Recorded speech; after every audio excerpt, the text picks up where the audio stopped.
Brilliant. Yes, so I'm Megan. I work for Butterfly Conservation on the wider countryside butterfly survey. So I'm the national coordinator for the scheme, but we have lots of volunteer coordinators based around the country as well. So I can't take all of the credit in coordinating the entire thing. I wouldn't be able to do it without those volunteer champions. There's quite a few of us today, but I did wonder whether everyone would be happy just to type into the chat their name and perhaps what experience you have with surveys, just so I know where to kind of, do I start right from the basics or do you want a slightly higher level? I guess it would be quite useful really just to know whether you've taken part in any surveys before. It sounds like a lot of you have, and whether you've taken part in the wider countryside before. I'm hoping that the chat still appears on my screen. So I can see that as we go. Okay, so what we're going to cover today then. So I'm going to give you a brief kind of background to the wider countryside butterfly survey. You'll see quite a lot of acronyms in this talk. We use a lot of acronyms, to be honest, in butterfly conservation. So wider countryside butterfly survey from now on will probably be WCBS. And yeah, so we're going to talk about why that's important, what we use the data for. We'll go on to the methodology, and we're going to have a little break in the middle where we'll look at setting up some routes, and then cover the survey criteria, so things like weather, what type of day you would want to go out on. And then I'm going to show you our brand new website, which was launched last week, and a little bit about how to use that as well. So in the UK, different categories. We have the habitat specialists, which are those species that are really quite particular about what type of conditions they need. Perhaps they only have one or two food plants that the caterpillars feed on, or they have really specific habitat requirements. We then have the wider countryside species, which are kind of the more common and widespread species. That's what we mean by wider countryside. They're the ones that you would see in your gardens or in your arable fields or your woodlands. Those what perhaps aren't so common anymore, but we still call them common species. And then you have the regular migrant species. So those are the painted lady, red admiral, and clouded yellow. So those are our just 3 species in that category at the moment. So a little bit of background then about how butterfly monitoring came about. So our butterfly monitoring scheme, or as here BMS, that's that acronym again, was launched in 1976. So those are what were called pollard walks, but now are more traditionally called butterfly transects. And those transects could be set up, and still can be set up, absolutely anywhere. They can be as long as you like. You could spend all day doing it if you wanted to. But there's quite a lot of specific requirements for those transects, and they take quite a lot of time and effort because you have to walk them once a week from April to September. And that's been running, like I say, since 1976. But the nature of that, with people being able to decide where they walk those butterfly transects, they tend to be in sites that are quite butterfly rich, or perhaps actually even target the habitat specialist butterflies. So this is where the wider countryside came in, because we started to realise, well, actually a lot of transects are looking at habitat specialists, and are they capturing the wider countryside species as well?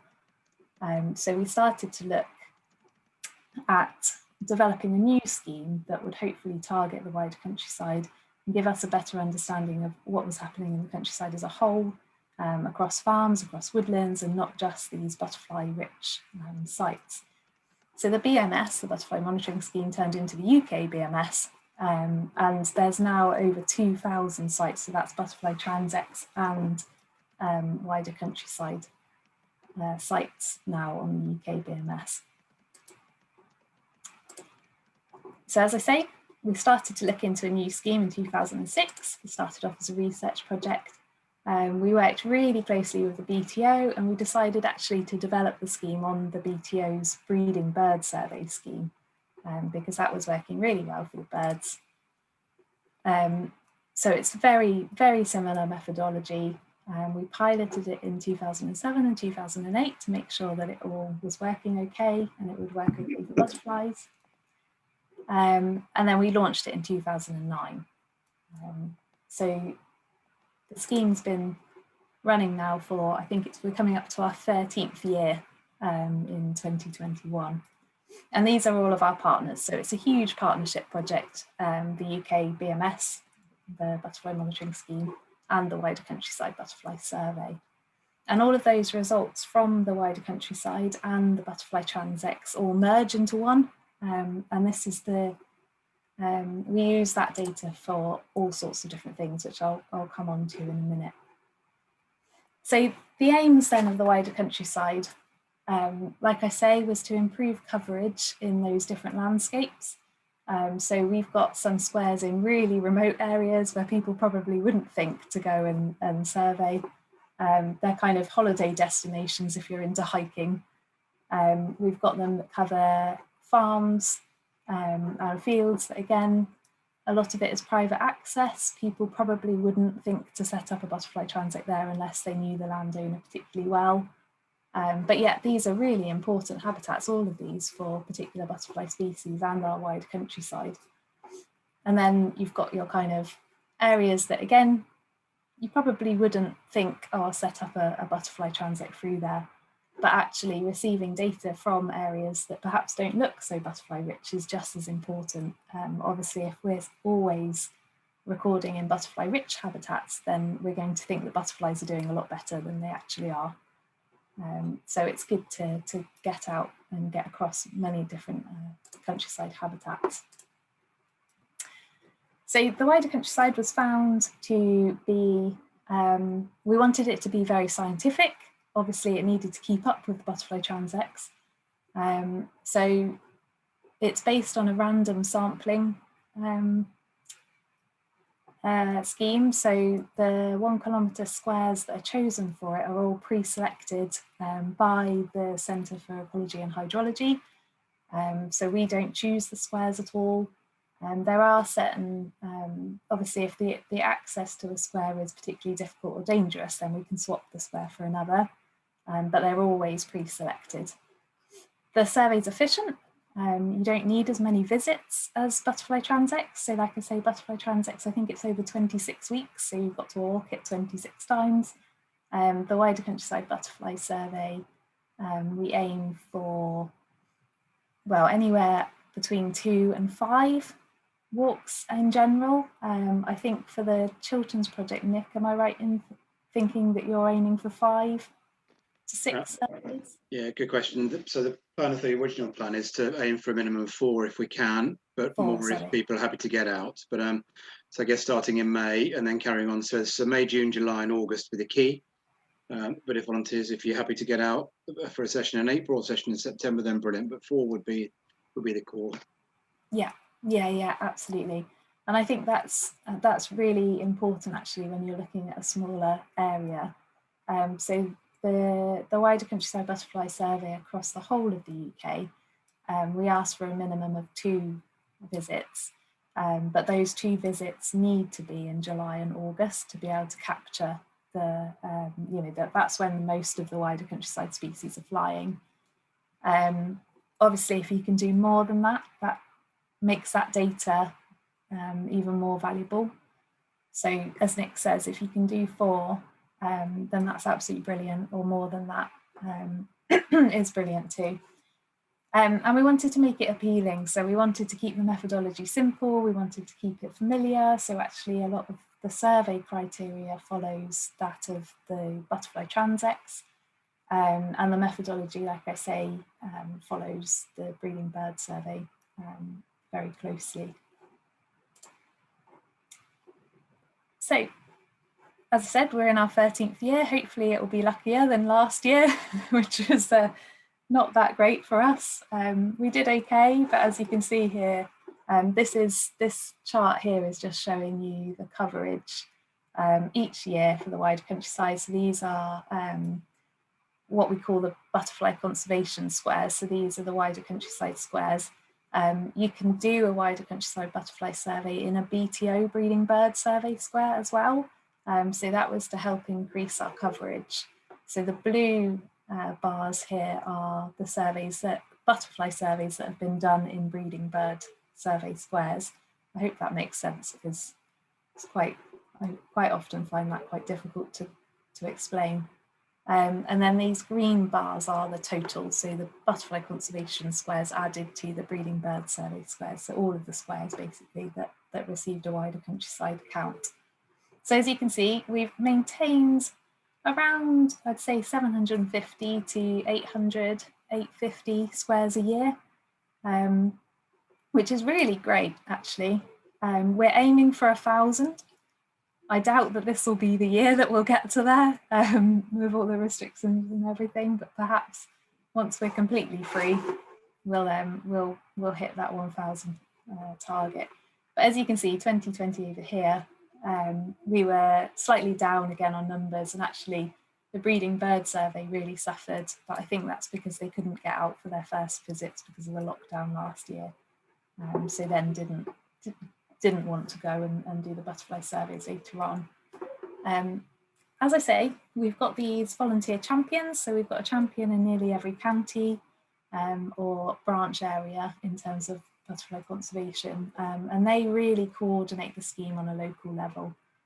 And they do an absolutely fantastic job at advertising for recorders and for volunteers to come forward, and then coordinating them. There's just no way that I would be able to keep up with 700 to 800 squares each year and know who was doing what. So these volunteer champions are a linchpin really to the scheme.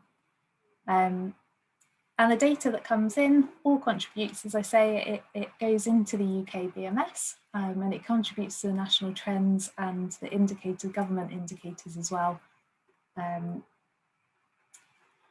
And it's been used now, the methodology, both obviously with the regional model here in the Chilterns, but the National Trust actually also use it now for their farmland butterfly survey.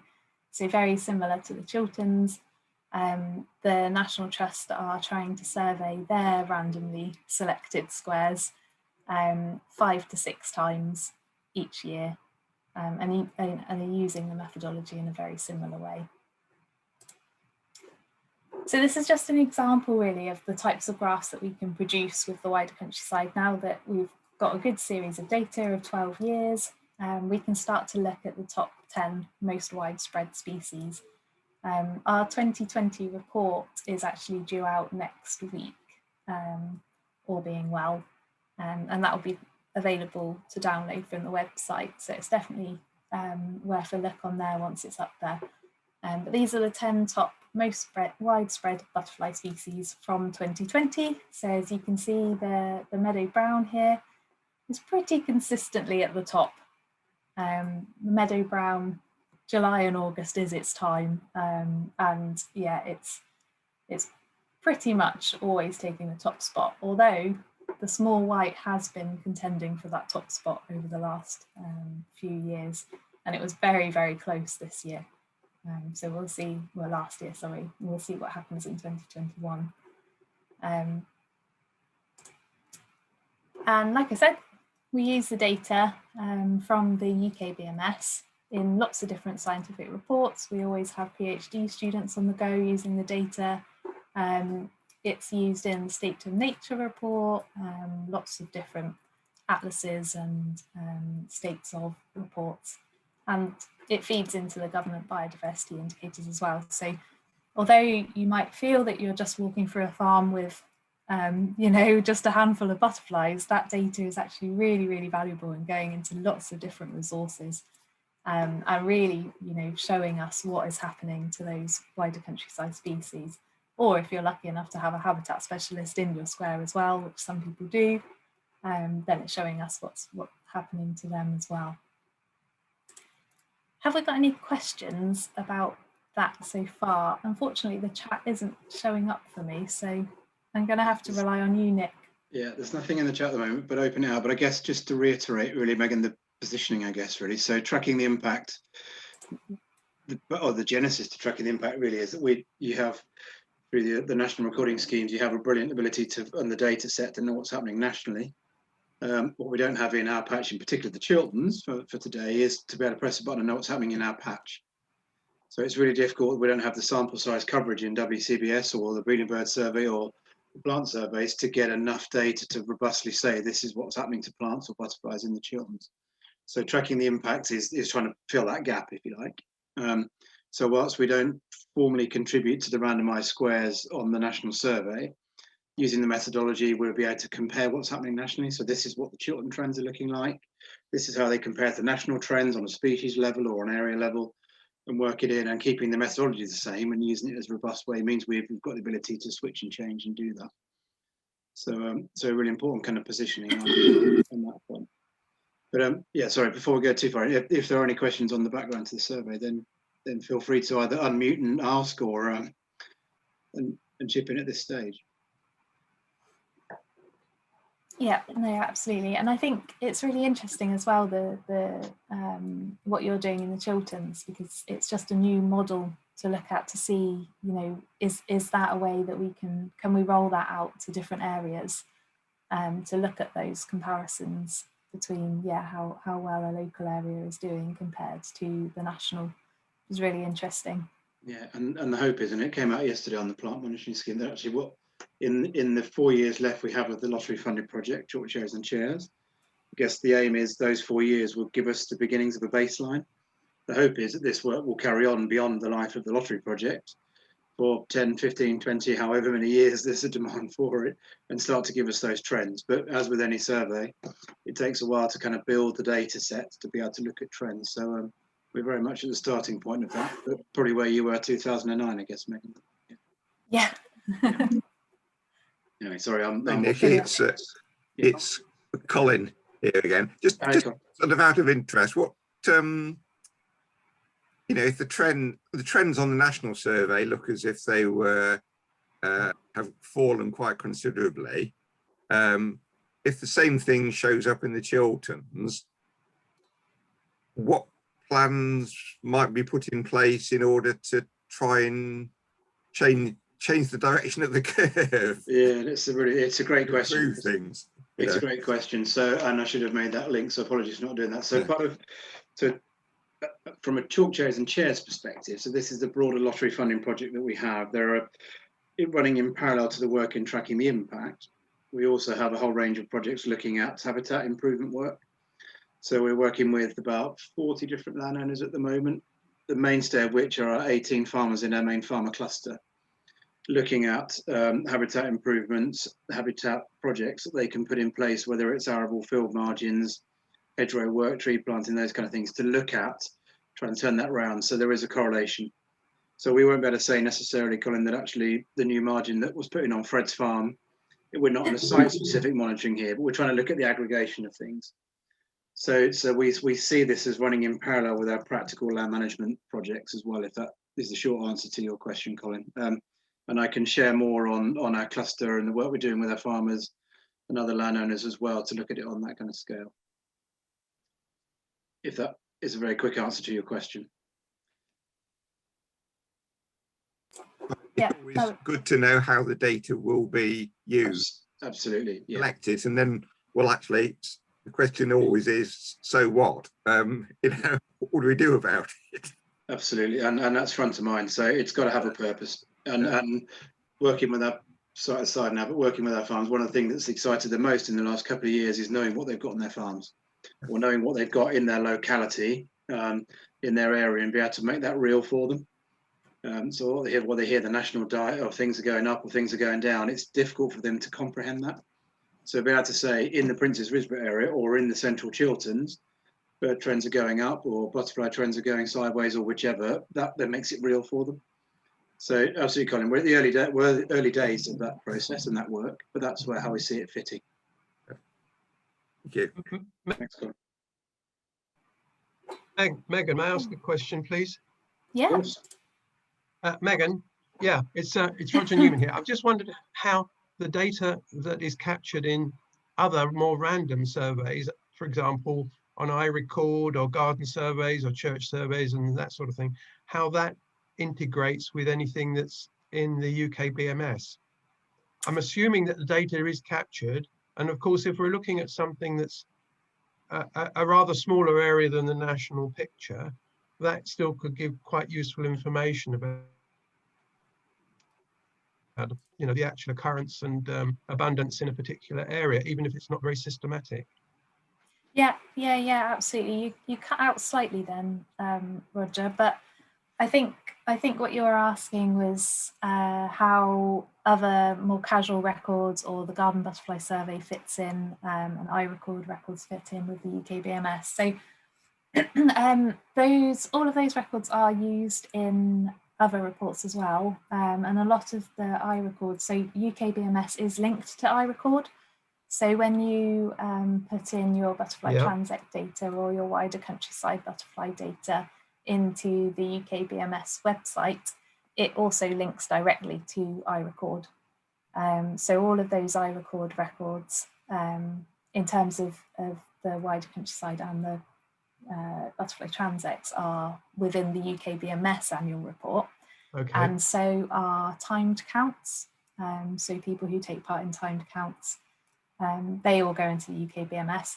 All of the other records go into our wider database.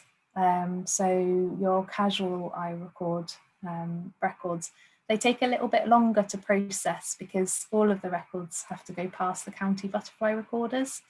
So the UK BMS is essentially, that all goes past county butterfly recorders too, but it also gets a check over from butterfly conservation staff and the staff at CEH, the Centre for Ecology and Hydrology. Mm-hmm. So those reports are a little bit quicker to turn around than all the casual records and the Garden Butterfly Survey records.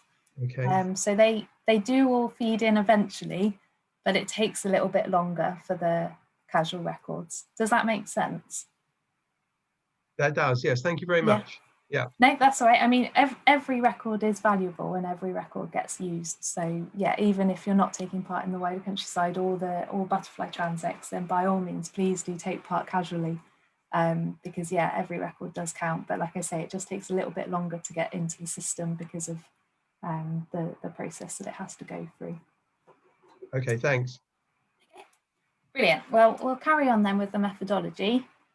So what you're seeing on the screen now is kind of, if we were to do butterfly surveys through the wider countryside butterfly survey in kind of lab conditions, it would look like this. So this is your random pre-selected 1 kilometre square. And what you would want to be doing is setting up 2 transect lines through that square. So essentially walking two lots of 1 kilometre. And you'd either be going north-south or east-west, it doesn't really matter. But in the ideal, you'd be walking these 2 lines parallel to one another that are 250 metres in from the edge of your square and 500 metres apart. Obviously, when it comes to real life, it doesn't really look like that. So I'll show you some other maps in a minute. But this is our ideal. So the key thing is that you've got these 1 kilometre transects split into 5 sections each, so 1 to 10 as a total. And each of those sections need to be 200 metres long. And like I say, parallel, ideally 500 metres apart. Oops. There we go. And what you're doing in those squares are you're counting all of the butterflies that fly into your kind of bubble, which we'll come on to in a moment. So all of the butterflies that meet the criteria within your square, you're counting them.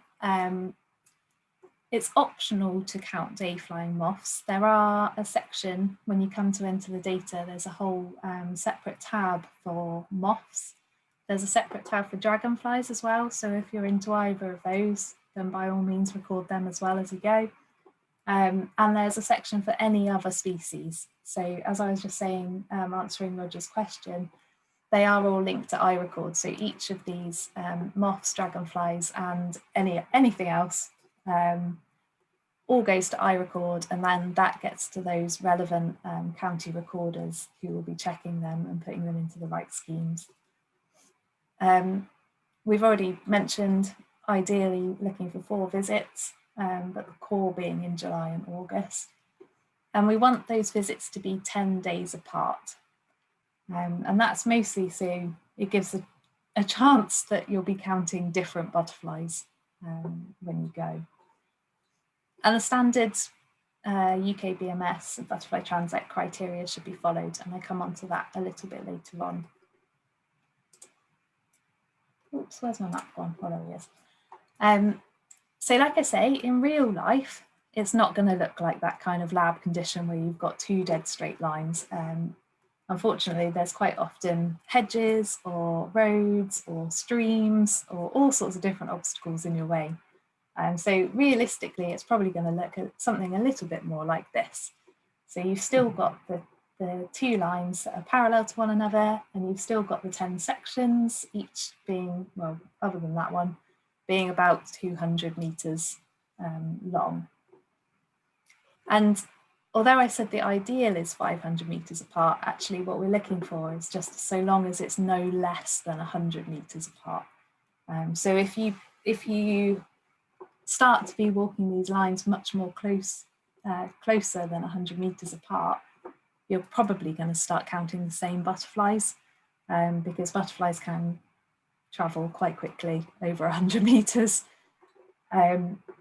And then there's quite a few things really to think about when you're coming to set up your route. I don't know how many people here have already got a route set up for their squares, or are,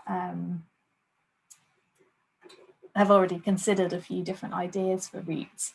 But I thought we'd spend a little while just kind of talking about, I think setting the route is sometimes the trickiest bit of the whole survey. So I thought if we just spend a little bit of time thinking about how we might set up routes and what things to look out for as well. So I guess really the main thing with setting your route is having permission to be there. So obviously if it's not public access, like this section here, or public footpaths, then you need to be looking to get permission to walk on any private land.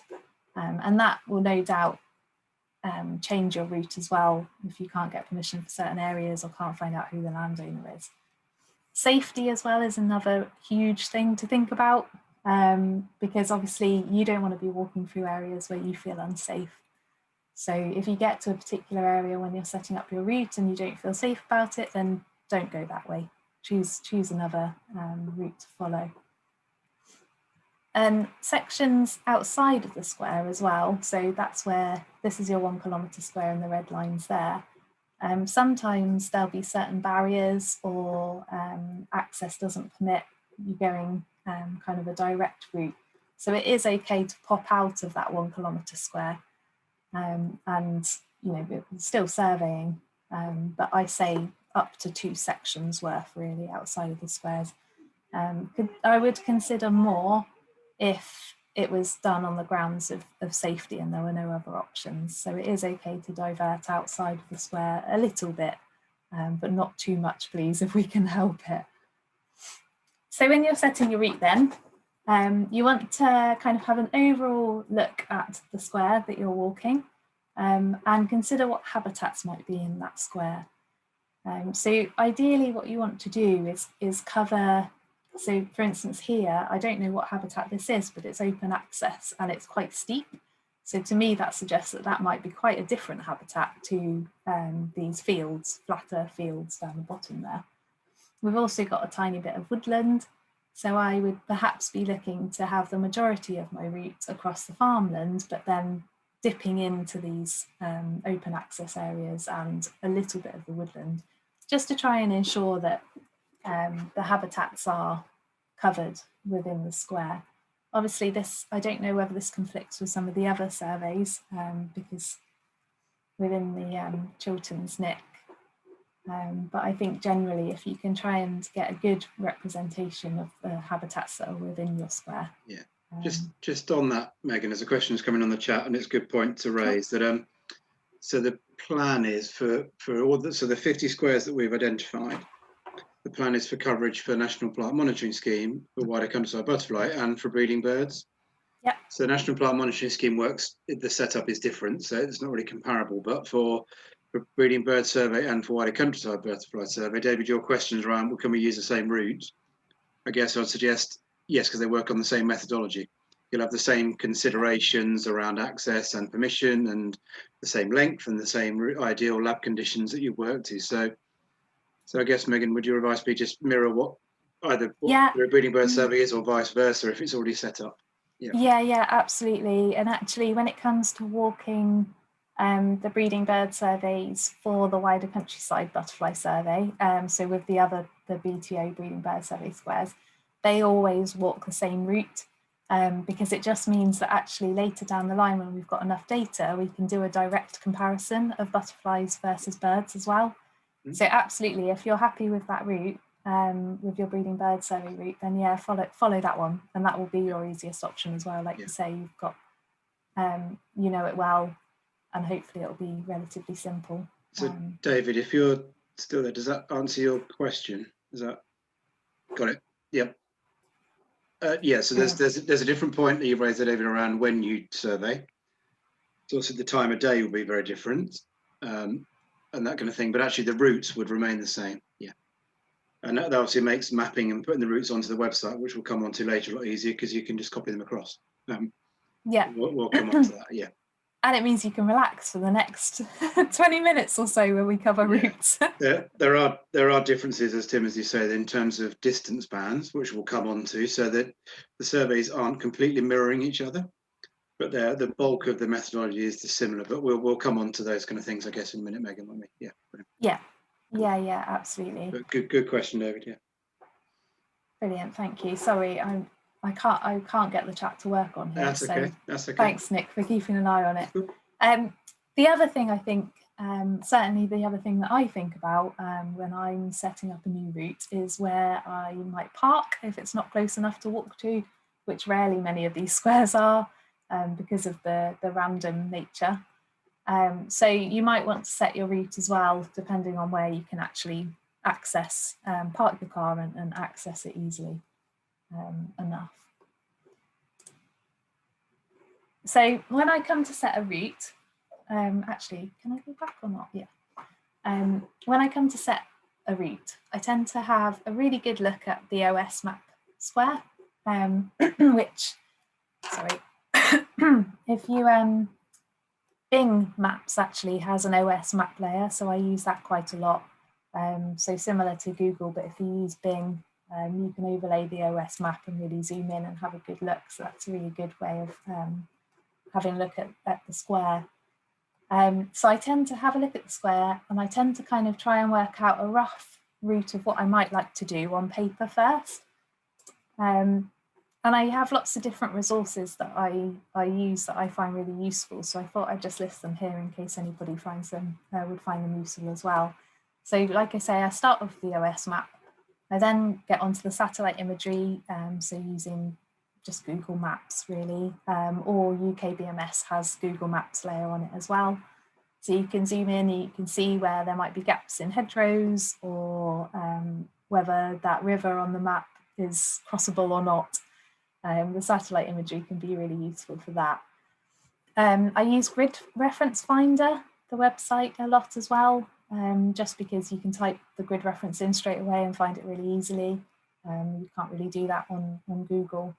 And then I use Magic Map, particularly when it comes to measuring my 200 meters, because I can measure that on Magic Map to work out roughly where they're going to be before I actually get there. And before I visit the square. Obviously, the most ideal thing would be to plan a recce visit to the square, but perhaps have a few different ideas for routes in mind before you go. And then that kind of allows you to risk assess as you go along. You know, is that river too big to jump? Is climbing a gate, you know, uncomfortable, or, you know, does that gate look good enough to climb really? And just have an idea of what the access is like, and what you are willing to do, I suppose, within that square, and what routes there might be. It also gives you a chance to measure the sections. So like I say, you're aiming for approximately 200 meters. However, I would say actually, rather than getting bang on 200 meters and then having to take, a tape measure out with you each time, look for kind of memorable features that will remind you that you've got to the end of your section. So you've got to the end of section 2 and you're about to start section 3. I use these recce visits to really make as many notes as I possibly can. So it might be that there's a big old oak tree at the end of section 3 going into section 4, or it could be a little stile or things like that. Really make lots of notes. So when you come back in the summer or the next month, then it's a lot easier. And you'll soon get into the habit of recognising what those features are on the ground. And then the recce visit also gives you a chance to make notes on the habitat and potentially what land management, if it's obvious land management is happening in each of those sections as well. So we'll come on to it in a while, but when we go on to UKBMS, it asks for details of habitat and land management as you fill in, as you draw your route on there. So it's always worthwhile doing a recce and basically making as many notes as you can. Obviously, if you've already got a route set up for your breeding bird survey square, then you can just use the same notes on the habitat and the management for that. Okay, so hopefully you would have all received this map via email before today.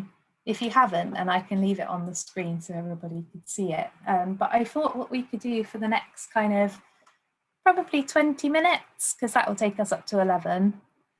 Is that all right, Nick? Or should we give people a little bit longer just for a proper kind of break and get yourself just coming off mute then. But yeah, if we wanted to have a look at this and get a cup of tea and come back, yeah, that works well. Yeah. So I thought, just to get everybody thinking about routes, we'd all use a square that hopefully none of you are all that familiar with. I chose one in Wiltshire. I thought that was probably far enough away.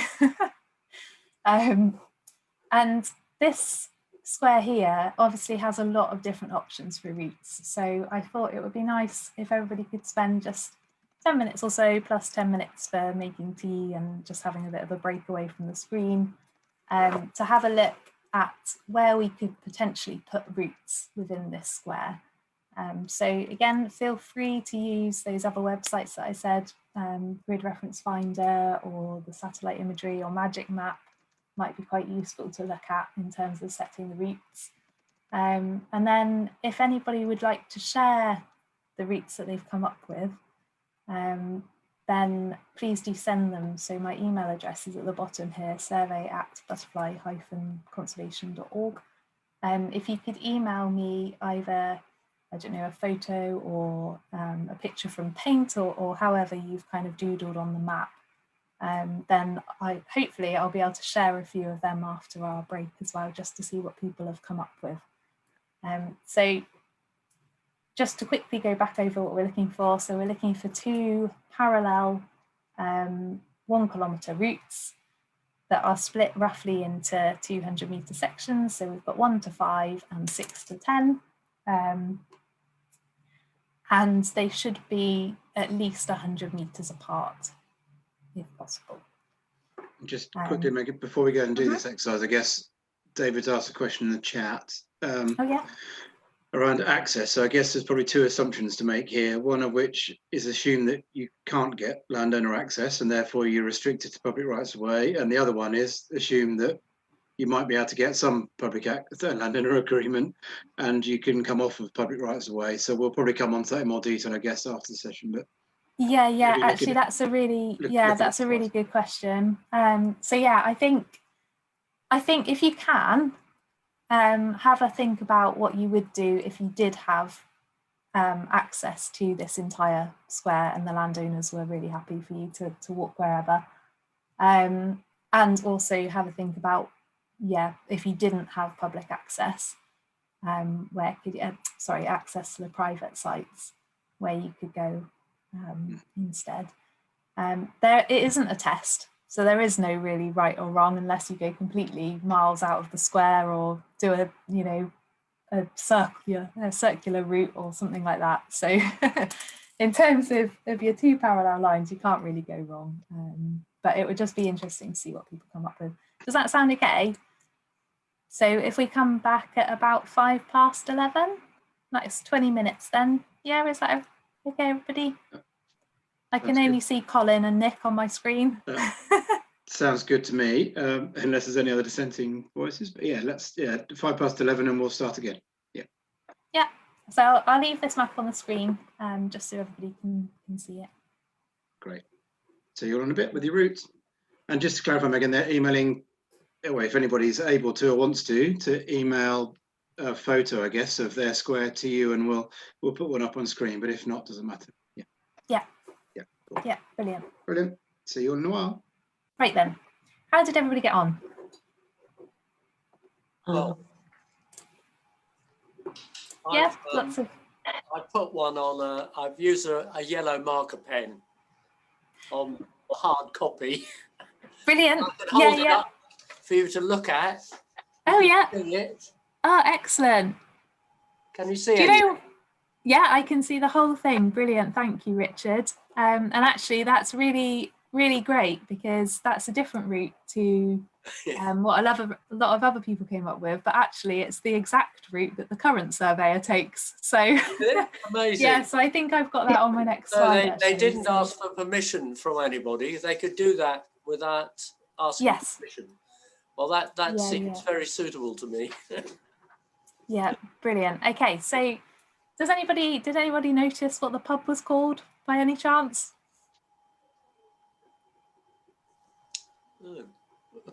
No.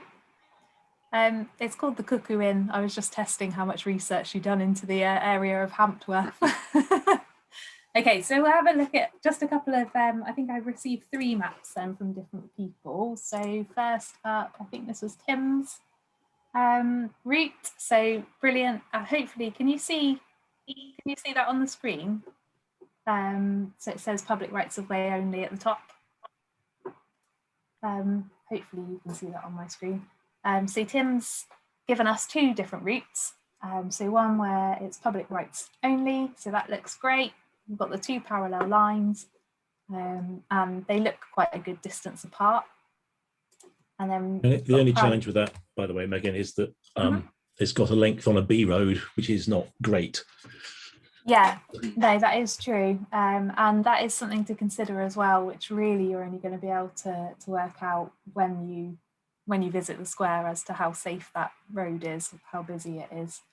So yeah, that's a good point. So on that subject, Megan, obviously quite a few questions of surveyors coming to me with advice on site. So I was thinking, to avoid exactly your point, Tim, to avoid the road, if you started up above, just slightly out the square, and you carried on from where Tim started his route, and take the footpath out the square north and over the river, and had a couple of sections out of the square, would you be better off doing that and avoid the road, or better off staying more in the square? I think it really depends on how busy that road is. Yeah. I mean, the other option is, I did have a look at the satellite map, and this is mostly golf course. So it would probably be relatively easy to get access across that. So you could potentially start somewhere over here where their clubhouse is, and perhaps walk out this way and I don't know, join the route somehow that way, perhaps. But yeah, it really depends on how busy the road is. There's a fair amount of road in this square, so I think it would be fine to cover some of it, because obviously, you know, that's probably going to be hedgerow habitat or something either side of that. But yeah, just cautious of the roads, and if it is quite a busy road or a narrow road, then obviously you don't want to put yourself in danger along there. Then we've got another route, which is crossing if we had permission on private land. So, actually, this is basically what we just described. Sorry, Tim, I hadn't had a look at this. So yeah, that is now avoiding the road and going across the golf course and along. Brilliant. The trick, though, is to check the aerial view right where the golf flag is on the end of one of the sections. There's a fence or hedge line, and I haven't checked that there's a route through the like a gate through there. And obviously, in reality, you do that before you settle on that route. Yeah, absolutely. And actually, one of the things that I find quite useful is if you are approaching a landowner, to show them the map and ask them where they think would be, you know, not only where they'll be willing to give permission, but actually they know their land better than anyone, so they might be able to help you devise a route, because I know exactly where their gates and things are, and they might even offer to keep the gates open for you. You never know. Right, if I try and get another one onto the screen then. While you're doing that, Megan, there's a question from David around, is it okay to go outside the square as Tim put in his route? And I guess the answer to that is yes, is it? So Yes, Tim's route yeah, I think a few hundred meters outside the square, that would be fine. That's fine. Yeah, that's absolutely fine. I mean, I think if there's, oh, that one's going to be really small. If there are clearly routes that you can do within the square, then obviously that's the ideal. But I think it's absolutely fine to go a section or two outside of the square. That's not a problem. So we've got another very similar one here. I don't know how well you can see this because this is really tiny on my screen. I can't remember who sent me this one either. Is this yours, Mark, or is this David and Sarah? Yeah, that was mine. Brilliant. So again, very similar, following a lot of the public footpaths, and again, yeah, looks great. You know, roughly parallel. And this one obviously looks quite short, but I'd imagine that it is the full length because it's a bit wibbly wobbly. Yeah, the footpaths are the sort of pointy bit on the northern transect. I just wasn't sure about that. It was following the public footpaths up to the sort of the river wooded area, and then sort of almost doubling back. So I was thinking about, you know, possibly double counting there. Because so I just didn't know if that, I was going to ask the question then, because there's the track that sort of transects through. You know, at the bottom that would form the bottom of that triangle. So yeah, I mean, there might be, you'd have to be a little bit cautious when you got to the pinch point, I guess. But again, it's quite hard to tell without visiting what barriers there might be there, because there's a tiny bit of woodland, so that might be enough of a barrier really to stop you double counting. The other option is actually, if that was a track that you have permission to go along, I don't know if you can see my mouse on the screen, but cut off that triangle and actually do that extra section off of the map along the public right of way up there potentially. But I think, you know, I think this is a great idea to check out first. And like you say, if you feel that this is too open and that it's definitely less than 100 meters when you're walking it, then you might want to revise that bit. But otherwise, the other thing I just wanted to, sorry. Carry on.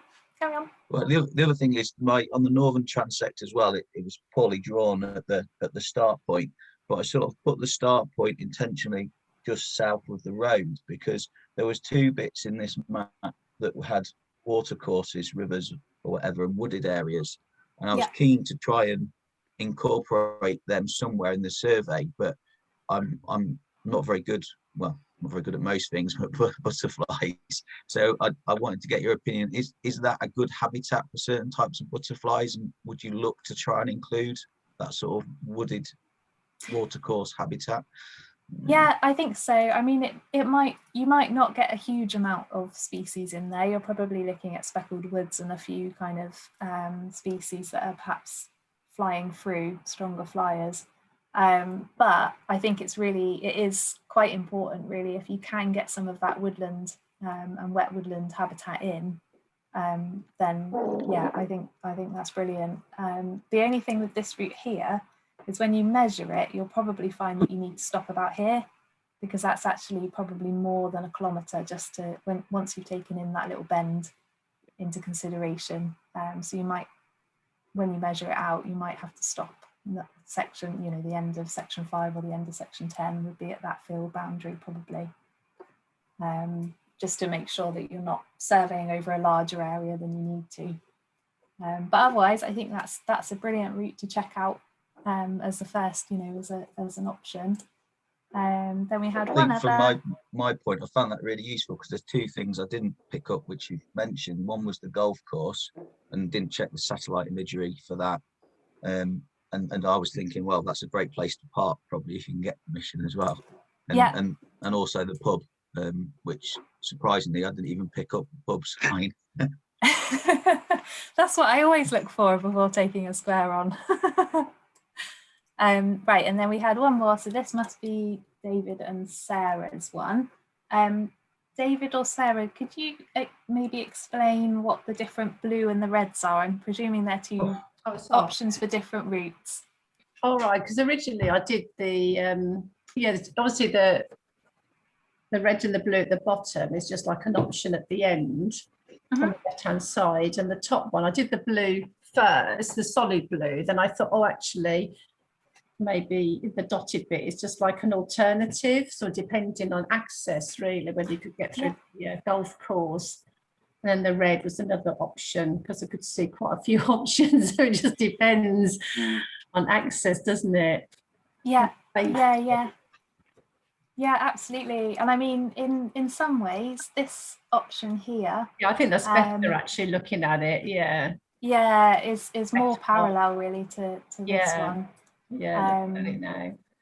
The other thing that I noticed actually, oh sorry, were you going to say something else? No, carry on. No, brilliant. Yeah, so I think all of these are really great ideas. This square is quite a nice square really, because it does have a lot of different options. The other thing that I looked at on the satellite was potentially using this straight down route, but it would follow the road a little way. And then I did notice that you could, if you had permission from presumably Manor Farm, you could follow this public right of way, and then there's a gate here into this field that then actually goes onto another gate, which looks like it crosses the river and onto the other side. So that could be an option by speaking to Manor Farm to see whether they would permit access through there. So I think it's quite a nice square. Not all of them are this nice and don't have as many options, but it's certainly a good activity, I think, to try and start thinking about where you might place your routes. Did anybody else have any other comments or completely different ideas to the ones that we've just seen that they want to discuss? Megan, one of the things that I think I found going through this, I picked very much the routes that, you know, have my fellow participants have picked. But then when you do look at the aerial shots, and I used OS Max for that, it does highlight some areas which are clearly quite wooded, which on the map isn't picked up, of course, on an OS map, which gives you, if you're looking for, I guess we're looking for variety as much as anything.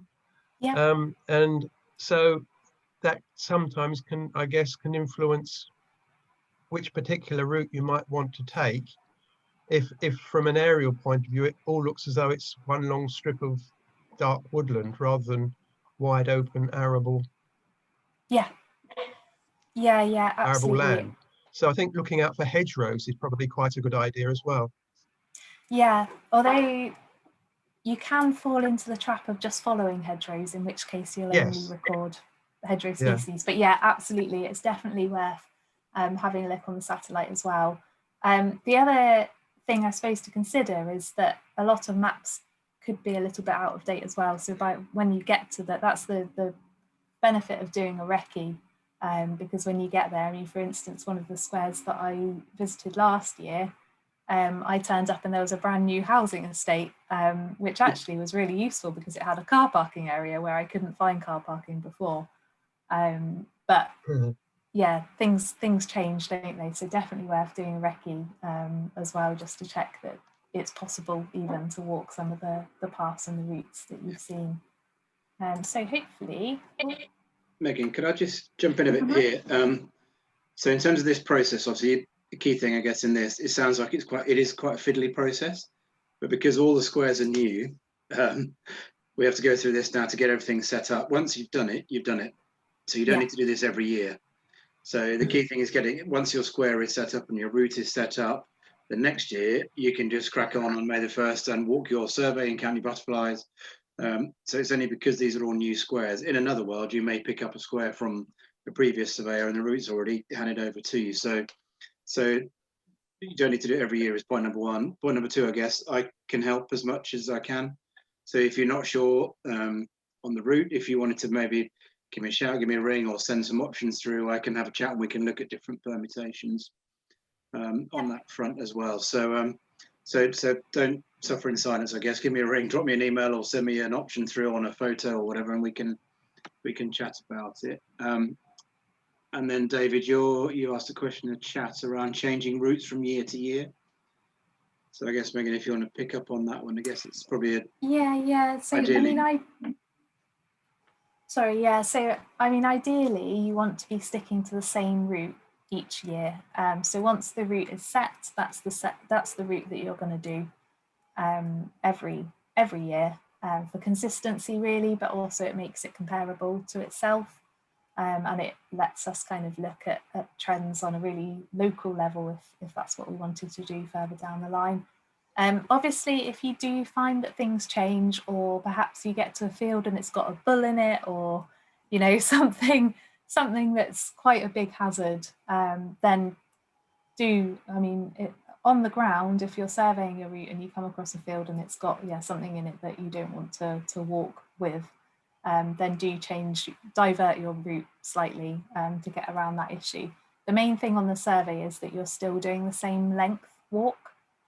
So it still needs to be your 10 sections of 200 meters within the square, or ideally mostly within the square. So if you do have to divert your route just as a one-off, then please do so, but only if you can cover the same amount of land. In terms of changing your route completely, really we only want to do that if that hazard or the access changes, or the hazard is going to be a long-term issue. Again, it's okay to do that with the wider countryside. It's not okay to do that with butterfly transects, because they are comparable to themselves because they're walked every single week. The wider countryside really is just there to give us a snapshot of the butterflies within that 1 kilometre square. So it's not as big an issue to change the route if you need to. The only problem that you will have is you can't change it easily on UKBMS. So I think, Nick, you might have permission to do that. Yeah, I've certainly got permission to change the route. So you would need to get in touch with one of the administrator users to be able to change the route online. Yeah, so on that subject, Megan, as well, a couple of questions around, is there an easy way, if the route's already been mapped on, say, the Breeding Bird Survey website, is there an easy way of copying and pasting it across? I don't know of a way of doing that outside of just taking it and then redrawing it. But no, so yeah, if it's already mapped on the Breeding Bird Survey website, then you don't need to worry about putting it on UKBMS. I'll just get the shapefile from Sarah Harris at the BTO and we'll put it on there directly. Okay, so the only slight thing there is just, maybe that's something for us to pick up outside, because we're set up slightly differently. We need to maybe just look at, but I suppose the workaround is, Steve and David and others who've asked a question, I can do that for you, to be honest. I can easily take the route on BBS and then plot it for you. That might be quicker than doing other ways around. So I'm more than happy to do that. And likewise, if you're struggling with the mapping bit on the website and with technology, let me know, and it takes me 5 minutes. So if that's an easier way for you to do it, then maybe just send me a copy with your hand-drawn map or whatever, and I can easily put it up onto the website for you to save you faffing around for hours doing that. Yeah. I might just take 5 minutes actually, just to show you the website and how to map your route on there if it's not already mapped. Would that be useful? Yes, please. Yes, the maps will need to end up off of paper and onto the UKBMS website, I say, which in an ideal world you should be able to do relatively easily, but if not, then let me know. But this is how. Yeah. So hopefully you can see the UKBMS website now. Is that right? I can see the website, yeah. Yeah, okay, brilliant. So this is our new look UKBMS website. So if you haven't been on here before, then hopefully you'll find it quite easy to use.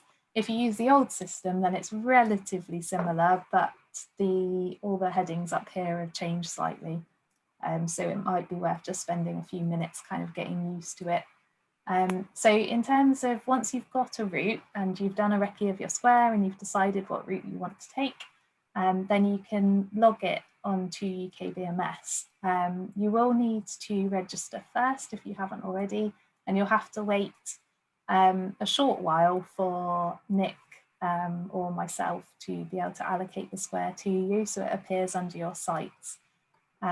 So on UKBMS, presuming that you're all set up and you've been allocated your site, if you go to My Data and then go to Sites, you'll see this little drop down that says My Sites. And if you click on that, the website is still relatively slow, particularly at the moment because it was just moved over last week. So I'm told, I'm not a web developer, I don't really understand it, but some of the pages are still being moved over. So they did warn us that it might be a little bit slow. So this appears with your My Sites page, and this shows all of the sites that you've been allocated to. So if you also do transects, then your transect will be up on here, and it tells you what site type it is in this column. So these are all butterfly conservation wider countryside squares. If I just go on to one of these are just random squares, these ones. And if you click, so if you click onto the edit, that opens the square up, hopefully, eventually. This is why we put 3 hours aside for this workshop, so you can all watch my computer slowly load the website.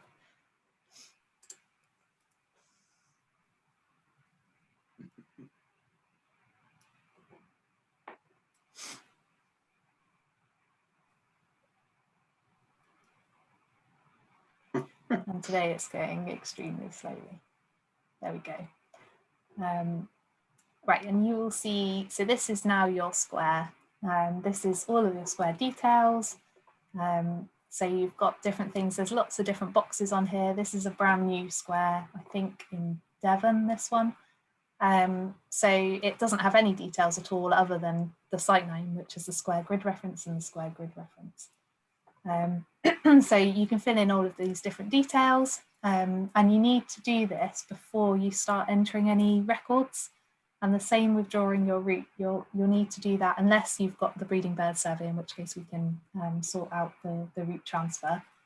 But if you're setting up the route from scratch, then you'll want to fill in and draw the route on your map before you start entering records, because once you start entering records, all of these fields get locked.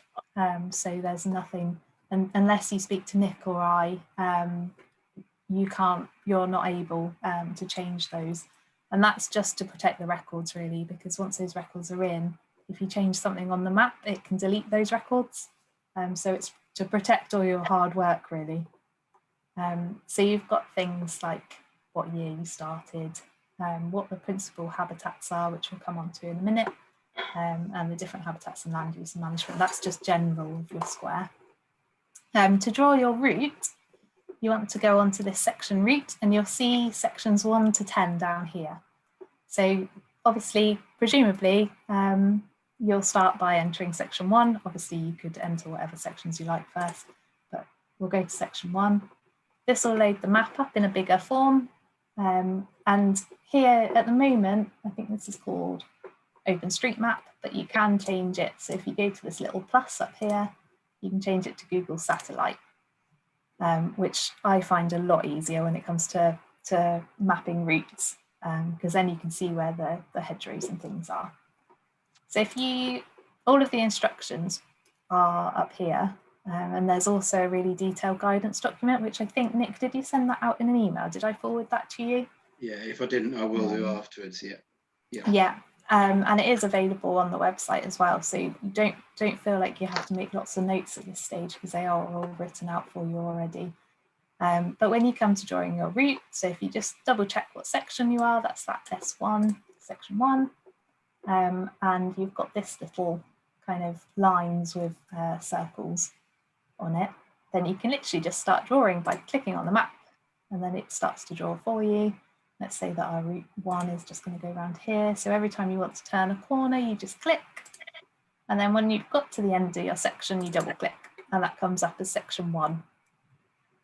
Let's say that you made a slight mistake there and you want to add an extra little bit coming out, you can literally just click on the line and it will create lots of bends and things like that. If you then wanted to remove some of them, it's as simple as you just click on the little semicircle that you want to remove and press delete or backspace, and that should get rid of it, although it's not for me right now. But that might be because of the screen. Oh, there we go. I've got two screens running, so my computer gets a little bit confused as to which screen I'm using at a time. So that's section 1 done. So at this point you could press save, or you can just go straight on to complete the section details. So if you click on this complete section details, and this comes up with all your habitat information. So you can choose what habitat for that section. I would say, without having visited it, it's some kind of improved grassland, which is around there, and it had hedgerows as well, so you can put both of them on there. You might notice that there were sheep in the field, so you might want to say that it's sheep grazed in the management area. And then you can go to your next section. And we won't go through all of this. I'm going to, at the moment it defaults to the OpenStreetMap, but I think I'll get the web developers to default it to the Google Satellite, just because I think that's a little bit easier to use. And then yeah, section 2 is exactly the same, so you just click to start it and then double click to finish it. And then obviously at the end you can click save. The two things I would say not to use on this page are the insert section and the remove section, because that's really more for if you're doing a transect that doesn't have the defined 10 sections. That's how you would then insert extra sections and then remove sections if you'd gone wrong. If you remove a section, so if we remove this section 2 now, it would remove it from this list, so there'd actually only be 9 sections, and then you'd have to try and insert a section again. So I would suggest that you just ignore those 2 buttons. And of course, if you get stuck, then obviously get in touch with Nick or I, because we can very easily get back in and help you sort your route out on here. While you're there, Megan, there's a question. Oh, sorry, the question from Tim that links to this section. Do the sections have to be contiguous? Does section 1, with the end of section 1, need to then be the same distance at the beginning of section 2, or could you have a gap in between sections? I think that's what you're asking, Tim. Yeah.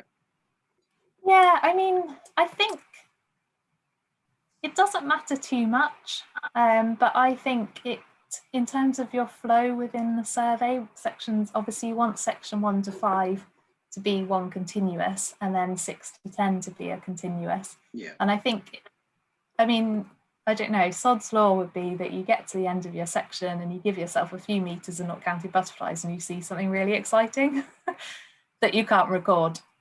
So I think I would always finish section 1 and then start section 2 without a gap. And particularly when you're drawing it as well. It's whatever is easier for you. If you find it easier to see on this map where section 2 starts, then obviously you can leave yourself a little bit more of a gap than I have here. But in terms of surveying, I'd go from section 1 straight into section 2. Yeah. Does that answer the question? It does, Megan, thank you. The reason I asked was because I think for butterfly transects, not WCBS, the sections don't have to be contiguous, and sometimes it's a way of skipping like a boring bit of main road like we had in the example, but otherwise I'd normally create them contiguous. Yeah, I mean, actually that is a really good point. So if there was a really horrible main road that you had to cross or do a really small section of it, then yeah, that's absolutely fine to stop recording then, because obviously, I mean, from my point of view, I would rather you be concentrating on not getting run over than counting, a large white or something. I have a breeding bird survey which crosses the A421 twice. I can only do it on Sunday mornings. Oh no. Yeah, absolutely. Yeah. So in that scenario, by all means, leave a gap. Yeah, and some of the trickiest squares as well. There are some squares where access is really difficult, or they're right next to a cliff, or yeah, lots of different scenarios. Again, you know, if you're struggling to find a continuous route, then do speak to Nick or I. Yeah. We can come up with other options. And then the most important thing really is that you're walking that 2 kilometres in total.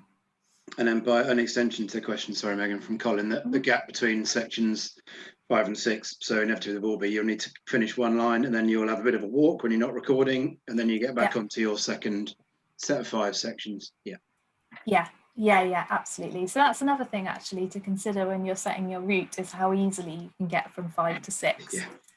Some people will park their car in an area and then drive from the end of their section 5 to the start of their section 6, if it's just, you know, that's an easier way of doing things. Or if you can make it into a bit of a circular, so you've got the connection between 5 and 6 isn't being recorded within the wider countryside butterfly survey, but it links it up nicely, so you're kind of doing a circular walk. And then the only other thing I'll say about mapping your route is if you go really terribly wrong, then you can just click finish and it will say continue without saving, and then you can start all over again if you need to. I will just do that now because my memory is awful and I'll forget to go back into this square and remove those bits there. And there's another linked question as well, Megan, while you're doing that, from Tessa. Do you need to do your survey 1 through to 10, or could you start at 6 and do 6 to 10? And it doesn't really matter, I guess, does it, so long as you're putting the same amount of effort in? Yeah, it doesn't matter where you start, so long as you remember which section is which. So obviously your section 6 always needs to be section 6, but it doesn't matter if you start at section 6 or section 1 or 10. But if someone else took it on another year, they could start at 1, could they? Yeah. As long as they're recording each each section, right? It doesn't matter what order you do it. I'm fine with the sections. It's just HS2 making it impossible for me to park where I want to park. And in the future, people might be able to park some in a most convenient place, but I can walk from somewhere else. Thanks. No, it's absolutely fine. And that's fine. And sometimes you might just fancy a change and decide to walk it the other way one time. It's absolutely fine as long as that's good. Thank you. Okay. I think the golden rule based on this, don't worry about it too much, just give me a ring. And we can chat if you're not sure. I mean, Steve, you talked about a question about your square and there being a village in the middle. There will be all these quirks on all the different squares. I'm happy to get the website out with you and chat it through, or send through some options and we can work away. And actually I think on the point of being villages in the middle as well, they can also be quite good habitat. So I think if a proportion of your square is a village, then it's always worth seeing if you can walk through that as well, and include it if you can, as long as obviously it's not a really busy village that you potentially could get run over in. Okay, so if we're okay, we'll move on just really briefly to habitat classification. So obviously when you're plotting your map online, you can go into those complete section details and it will ask you what habitats. For the breeding bird survey, we've probably got a lot of this information already. It's just that the numbers won't necessarily. These are butterfly conservation codes, I believe. There was another, this is available to download off of the UK BMS website, and there is a whole document on how to fill out these habitat details and land management details. So it's probably better actually to look at the guidance on that. But what I was going to say is don't get caught up with it, really. It doesn't need a huge amount of thought. If it looks really heavily grazed or it's really bright green and there's no flowers, then put that it's improved grassland or wet grassland or whatever it may be. It's only really to give us a rough idea of the habitat classification. We actually also look through all of the squares each year and assign them habitats as BC staff, so you don't have to worry about that too much.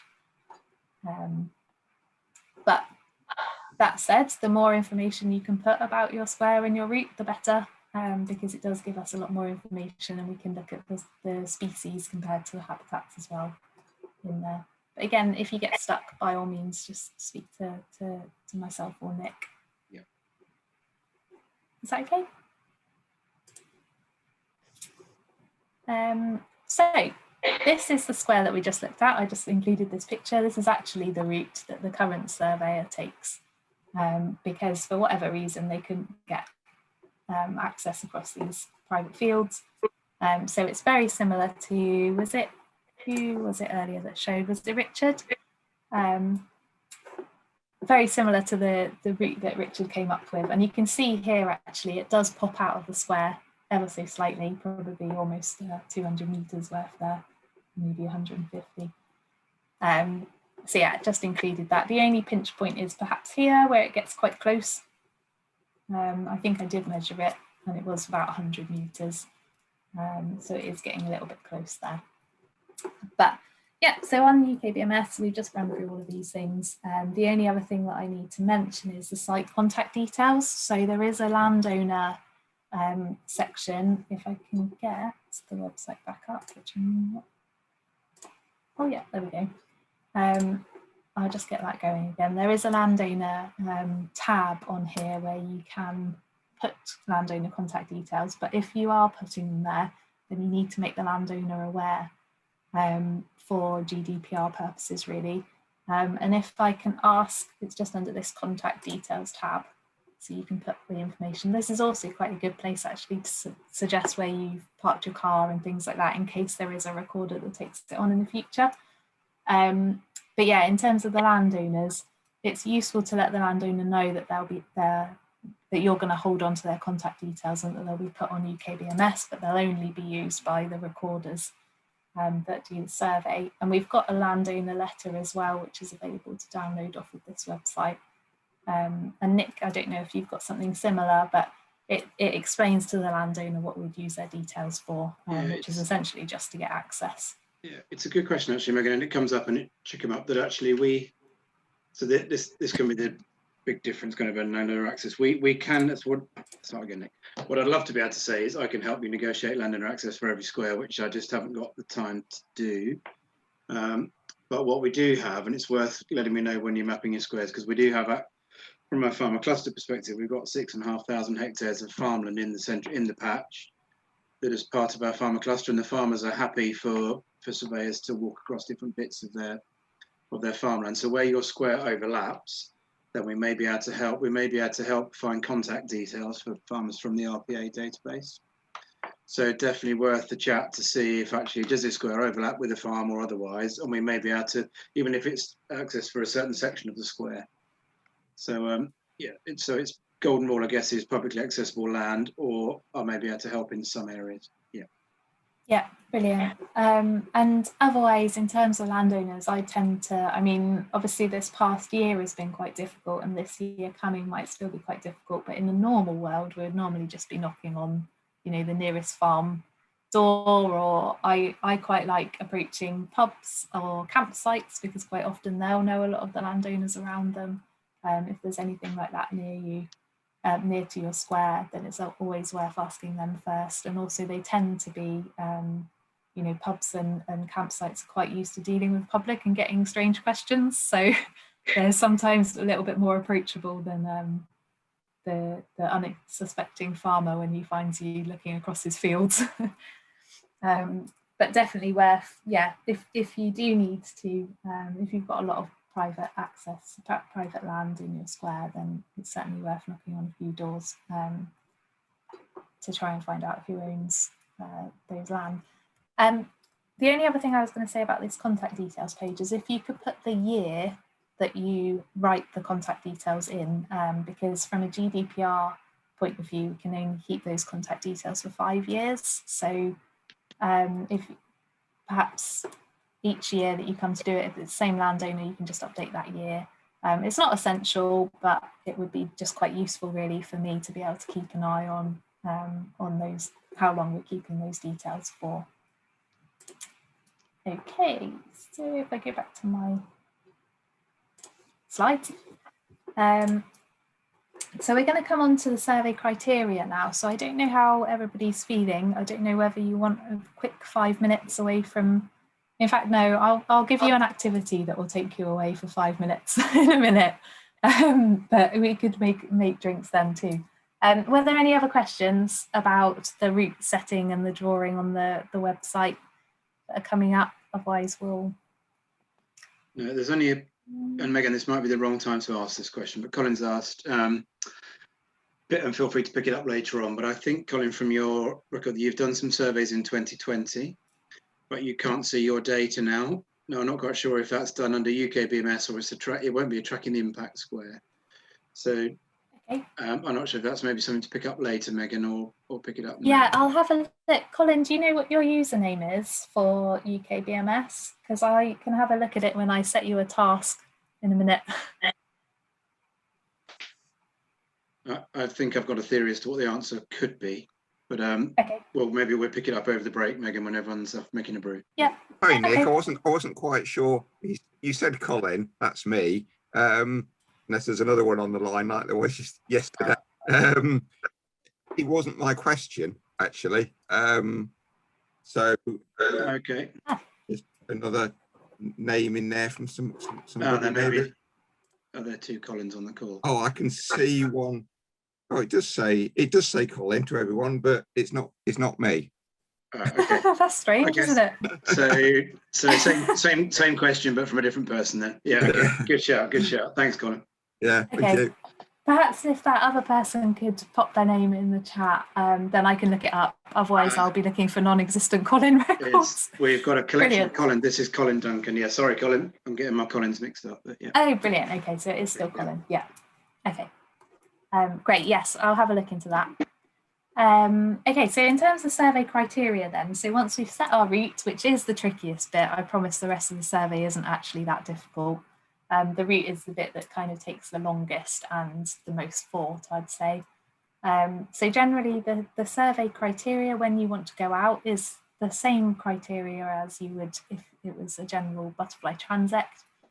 So ideally you want to be surveying between kind of 11 to 4, depending on the weather, obviously. That is the period of time when butterflies are most active. Obviously on some really hot days, you could get out a lot earlier than that. It's really a combination of the weather and timings. In terms of the weather, we're looking for surveying in conditions that are over 13 degrees if there's at least 60% sunshine. So I don't know what it's like with you today, but it's quite kind of overcast here. It's probably not quite 13 degrees outside, so I wouldn't be going out today. And if there's no sunshine at all, then you're looking at 17 degrees as a minimum to go out. For upland areas, which, so if you were kind of going to survey in really high up areas, then that temperature scale drops down to a minimum of 11 degrees, because obviously uplands, it's rare that it gets over 13 in some seasons. So those are your kind of temperature requirements and the amount of sunshine. When we talk about the amount of sunshine as well, because each of the sections within your survey will ask you to record how much sunshine there was, we're talking kind of how much sunshine there is just in the kind of wider context. So if you are under a tree and there was a lot of shadow, then you wouldn't be classing that as your amount of sunshine. It's how much you can actually see the sun, not taking into account shadows. So 100% sunshine would be, if you think of your own shadow, that would be a really dark outline, really bright skies, not a lot of clouds, if any at all. When by the time you get to 60%, it's quite a lot brighter. You've still got quite a defined shadow, but there's clouds overhead. Again, I wouldn't get too hung up on that really. It's just whatever you feel in terms of percentage sunshine. The other thing to consider is the wind. So we use the Beaufort scale here. Anything above 4 you need to perhaps be questioning why you're out. Butterflies don't really like a lot of wind. So again, when you're surveying in either the colder temperatures or stronger winds, the butterflies are likely to be kind of hunkered down in the grasses or in the hedgerows, holding on tight. You're much less likely to see them or flush them up as you walk on through. So again, anything 4 or less is ideal. So with that in mind, I thought we could probably take, what time are we on now?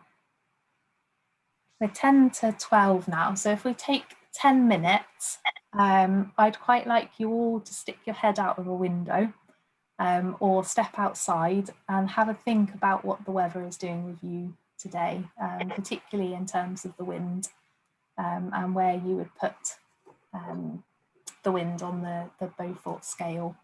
And it also gives you 5 minutes to do whatever you need to do and get another drink. Is that okay? Yep, perfect. Brilliant.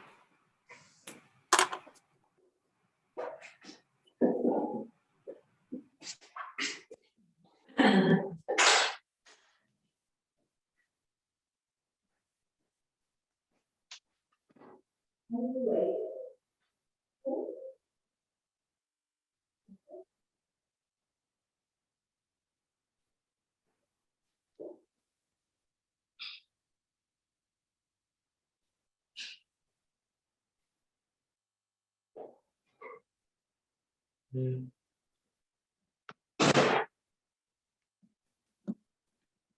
Megan, are you still? Yeah, you're still there. I think Colin's question could refer to some data that he did under tracking the impact last year that he can't see, which I'm not sure. Yeah, I guess I'm not sure if you must have access to our section. So it may be an issue where these data is appearing. So the flip side, I thought it might be looking for his data in UK BMS, but not on the under the tracking the impact project, because our squares are kind of parked away in a corner somewhere. So it could be that he might be looking in the wrong place for them, or that they've not transferred across. And you're muted, Megan. Sorry, you're on mute. Ooh. Oh, sorry, I could have sworn I clicked on mute then. Yeah, do you know the square's name? I can quickly look it up. Oh, I'd have to, right, if I do that, I'd have to come out. I can't think. But Colin, don't worry. Colin Duncan. Oh, he's got it on there. SU, he's just typed it in. You're still on the, yeah, SU 9195. Oh, okay, hold on. Thanks, Colin. Brilliant, I'll have a look.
Must be my laptop that isn't capable of doing the website and Zoom at the same time.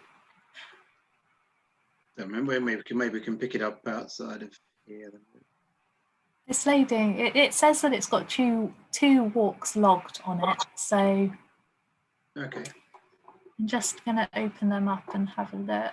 There's a nice route on there.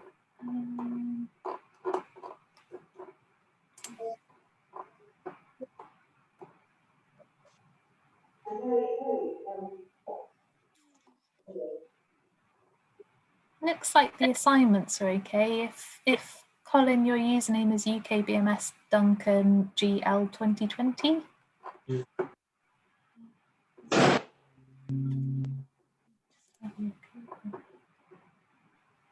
Sorry, Megan. Colin put in the chat, I think his microphone doesn't work on his phone, I think. So yeah, in the chat. So we're waiting for the chat. So yeah, it is. That's the right username. Yeah. Okay, brilliant. I'll just have a look to see if there are records in there from last year.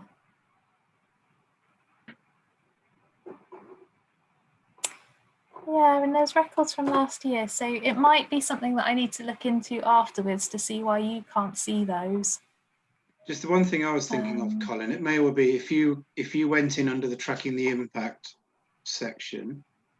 I don't know if it's any different because the squares are kind of are kept outside of UKMS, so we don't get in the way of the national data. So it may be that you might be looking on the UKBMS and not in the tracking the impact bit, but I don't know if that will make any difference. I don't think it would make any difference because it is all bundled in together, but then when it comes to the data analysis, it's separated at the other. Okay. Yeah, it's separated after the download, if that makes sense. Yeah, that was that theory, I think. Yeah, I'll make a note to look at that after today, and yeah, try and work out what's happening there.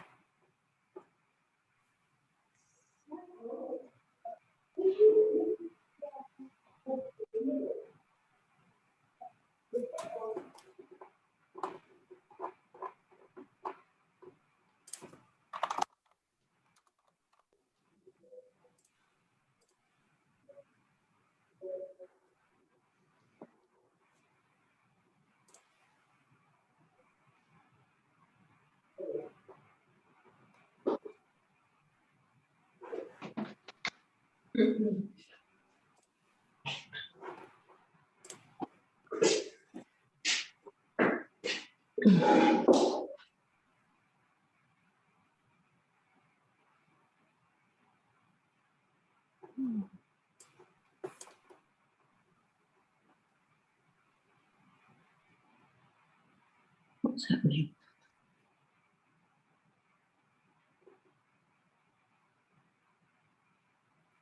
Well, I've just managed to open the chat. So Tim, you've got false 4, down from 5 to 6 overnight. Yes, it was quite windy overnight, but it's just okay here. It's about force 4, I should think, at the moment. Yeah. But yeah. The temperature and sun are rubbish, so. Yeah, absolutely. And it's normally that case this early on, and that's why we don't see many butterflies this time of year. But I think I'm probably about the same, actually. Down here in Devon, the tree outside my window is moving a fair amount. So, yeah. Oh, Steve's in slightly higher wind, force 5.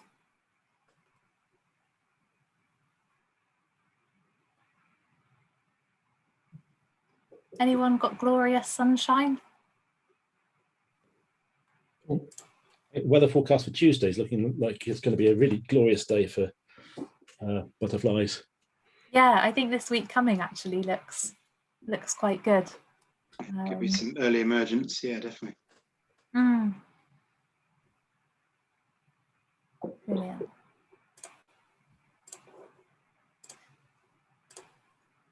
Excellent. I suppose the other thing is obviously if your square is a little bit of a distance away, the weather can always change and it's really frustrating if you leave home in, beautiful butterfly surveying weather and you get to your square and it's a little bit kind of miserable. My feeling is, if you've made the effort to go there, then obviously if it starts raining, then it's probably not worth your time. But if it's still just a bit overcast and not ideal, I mean, it's always worth still doing it, but perhaps trying to get back again and replacing that walk, depending on how far away your square is and how much time you've got. Yeah. Do you think we've got everybody back now? Megan? Yes. Could you? I've been outside and just checked, and it was, I should think, between 4 and 5 in terms of wind speed. Yeah. But when I look outside now, the movement is less. It's more gusty. If you actually think that it might get to about 4 or more than 4, even though some of the period would be more calm, would you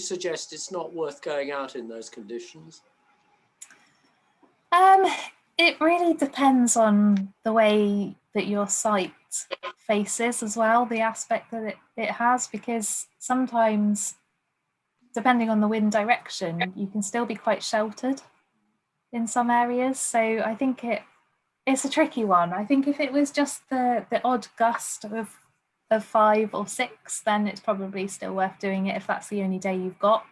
But if you can look at, if you've got lots of different options for days and you can see that the weather might potentially be better in a few days' time, then I'd say probably to leave it. But it really depends on your time. I mean, if that's the only day you've got and it's 4 on average with a few 5 and 6 gusts, then I think still go for it. It's better to get that data in. Yeah, thank you. Yeah. And the other thing is, obviously, if you can fit in another visit and you think that it was better, then that one can potentially cancel out your other one. You don't need to worry if you've already entered the data online. You don't need to worry about deleting anything. Leave it all in there because it will still go to iRecord and be used in all of the different reports.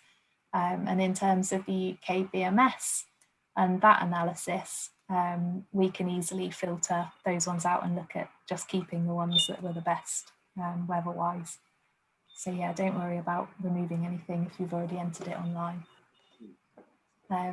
Okay, if that's all right with everybody, did anybody have any kind of struggles with working out what the wind speed or anything like that was, or anybody thought of any other questions to do with weather? No. Okay, brilliant. So if we move on then, so when it comes to actually surveying the butterflies, so you picked a really nice day, you know your route, and you're about to set off surveying the butterflies that you see, you kind of need to imagine this box around you. So we want to survey butterflies to be consistent within this kind of 5-meter bubble.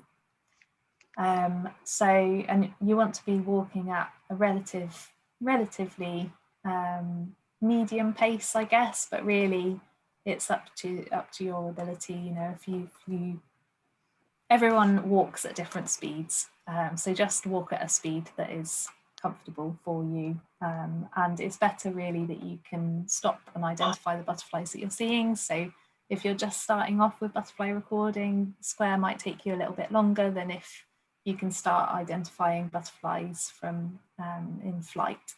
So I wouldn't worry about too much about the speed at this stage when you're first starting off. Obviously, if you have got really good butterfly identification skills and you can survey them when they're in flight, then obviously you're going to be a little bit quicker. But again, we write down what time we start and what time we finish, so we can do some clever equations on how long we spent looking at butterflies. So the important thing here is that you are recording within 5 meters, like a 5-meter bubble around yourself. So that's 5 meters in front. Never record behind you because you've likely already seen those butterflies. And generally speaking, if you've got quite an open habitat that you're walking through, then it's easiest if you survey 2.5 meters either side of yourself. So 5 meters up, 5 meters in front, and 2.5 either side to make the 5 meters. Obviously, if you had, I don't know, perhaps you're walking through a village and there's a building here, or there's a big hedgerow or a big tree line, then you might want to bring your 5 meters this way. So to just one side of you, or perhaps if there's a cliff, I don't know, you obviously don't have any cliffs in the Chilterns, but if there's some kind of barrier there, you can obviously extend your 5-meter cube, and you can do that as and when you need to on your transect, so you don't have to keep it always 5 meters this one side to the left of you. It could alter depending on the different barriers, but generally this 5-meter box. In terms of the butterflies coming from behind, we tend to say don't record any butterflies that are behind you. So if they're flying from behind and then going in front of you, you might have already counted those. What I would say though is obviously if it's a completely different species that you haven't seen yet, I think it's perfectly acceptable to write it down because you know that that isn't something that you've seen already. So that's, you know, that from my point of view, that's fine. A purist might say otherwise, but I think that's all right. Really what you want to make sure is that you're not spending too long and getting in a muddle when there's lots of butterflies flying around. You'll start to get a bit confused of which ones you've counted and which ones you haven't. So that's why we say try and walk through the habitat. The other thing you can do if you're just starting off, some of the kind of trickier species, so things like the whites, can be quite hard to identify when they're in flight. And with the Wider Countryside Butterfly Survey, we really want to know how many butterflies you're seeing, of obviously which species. So if you start to ignore some of the trickier species, then it looks like there might actually be fewer butterflies than there are. So what I would recommend, if you do struggle with the whites in particular, or even some of the browns, it might be worth just taking, depending, obviously you'd need landowner permission if you're on private land, but perhaps taking a net with you, just so you can actually confirm ID on some of those species, because then you can work out the proportion. So say you had, I don't know, you've counted 20 white butterflies, 5 of those you've confirmed were small white and the other 5 were green veined white, and you've got positive IDs on them, then you can pretty much give a very good estimate that 50% of the other butterflies you saw were going to be green veined and the other 50% being small white. So you might end up seeing 10 of each. That's much better to do it that way than it is to completely ignore the 10 white butterflies that you weren't too sure about. That said, I wouldn't do too much guessing. So it's okay if you just see one white butterfly on your whole transect and you didn't know which species it was, then don't write it down, because there isn't an option really on the survey forms to be able to put unidentified species. Does that make sense? Because that bit is a little bit trickier and probably quite different to some of the bird surveys. We have got a question. So there's a question, Megan, from Richard. So I think, Richard, you're covering birds and butterflies on the same square, aren't you? So his bird survey route is through a grassy avenue, rhododendron either side with open woodland. I think you're suggesting, is it worth, because of that habitat, I guess it might be quite restrictive for butterflies, to set up different transects for butterfly surveys than birds? That's the gist of the question. I don't think so. Yeah, I think if you've already got a route, I mean, yes, you're probably not going to see a lot of butterflies in that habitat, but you're still capturing that within your survey. So, I mean, I think it's just as important to walk through those habitats that aren't very good for butterflies as it is to walk through the ones that are, because of what we were saying first thing, in that if you only focus on areas that are really good for butterflies, then it's going to look like butterflies are doing a lot better than they actually are in the general wider countryside.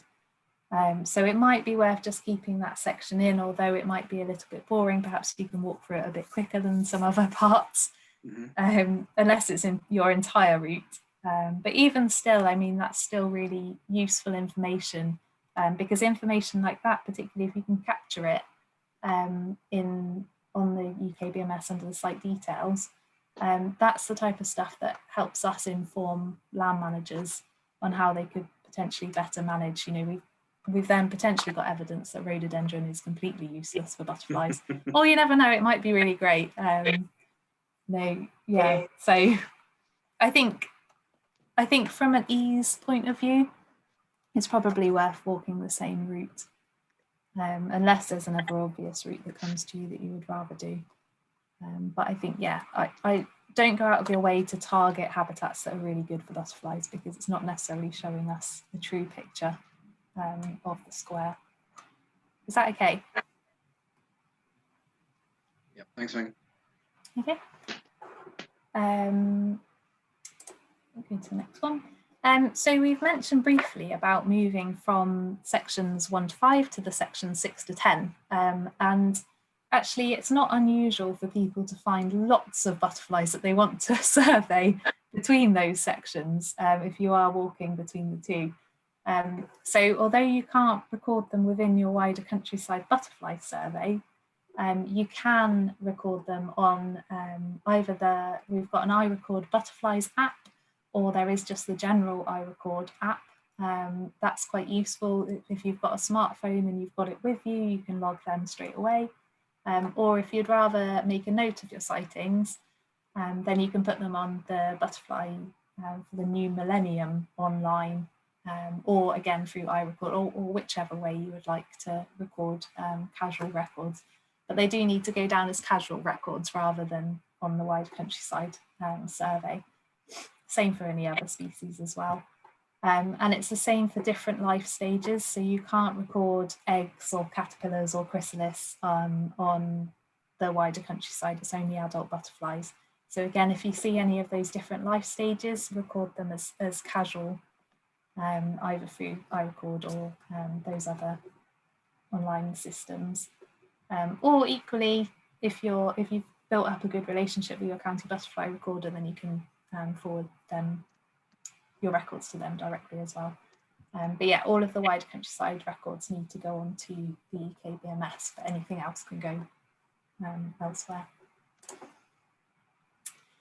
Not to overload you with lots of other ideas, but I did also include really briefly the pollinator monitoring scheme as well. So this is a really nice add-on that you can add on to the end of your wider countryside survey, or your transect, or your breeding bird survey, or anything really that you're doing between April and September, because the pollinator monitoring scheme, we're a partner in that scheme. It's led primarily by the Centre of Ecology and Hydrology, but it just involves sitting in front of one of their 14 target flowers for 10 minutes and recording what insects visit. And you don't need, it's only to group level, so you don't need to know species, but it gives them an idea of how well pollinators are doing in the countryside.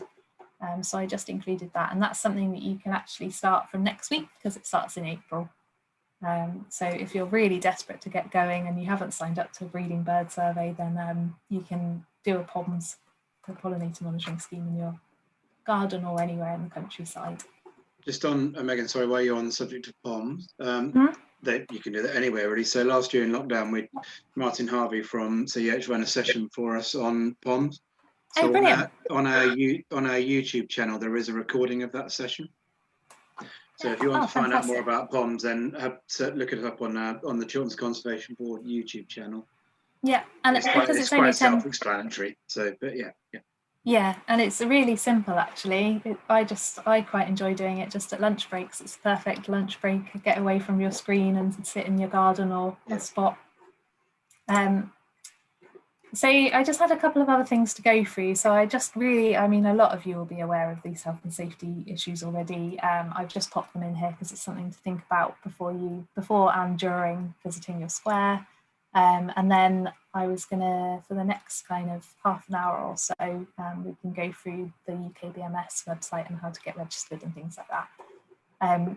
So in terms of health and safety then, there is a quite extensive health and safety guidance on UKBMS, which is available to download.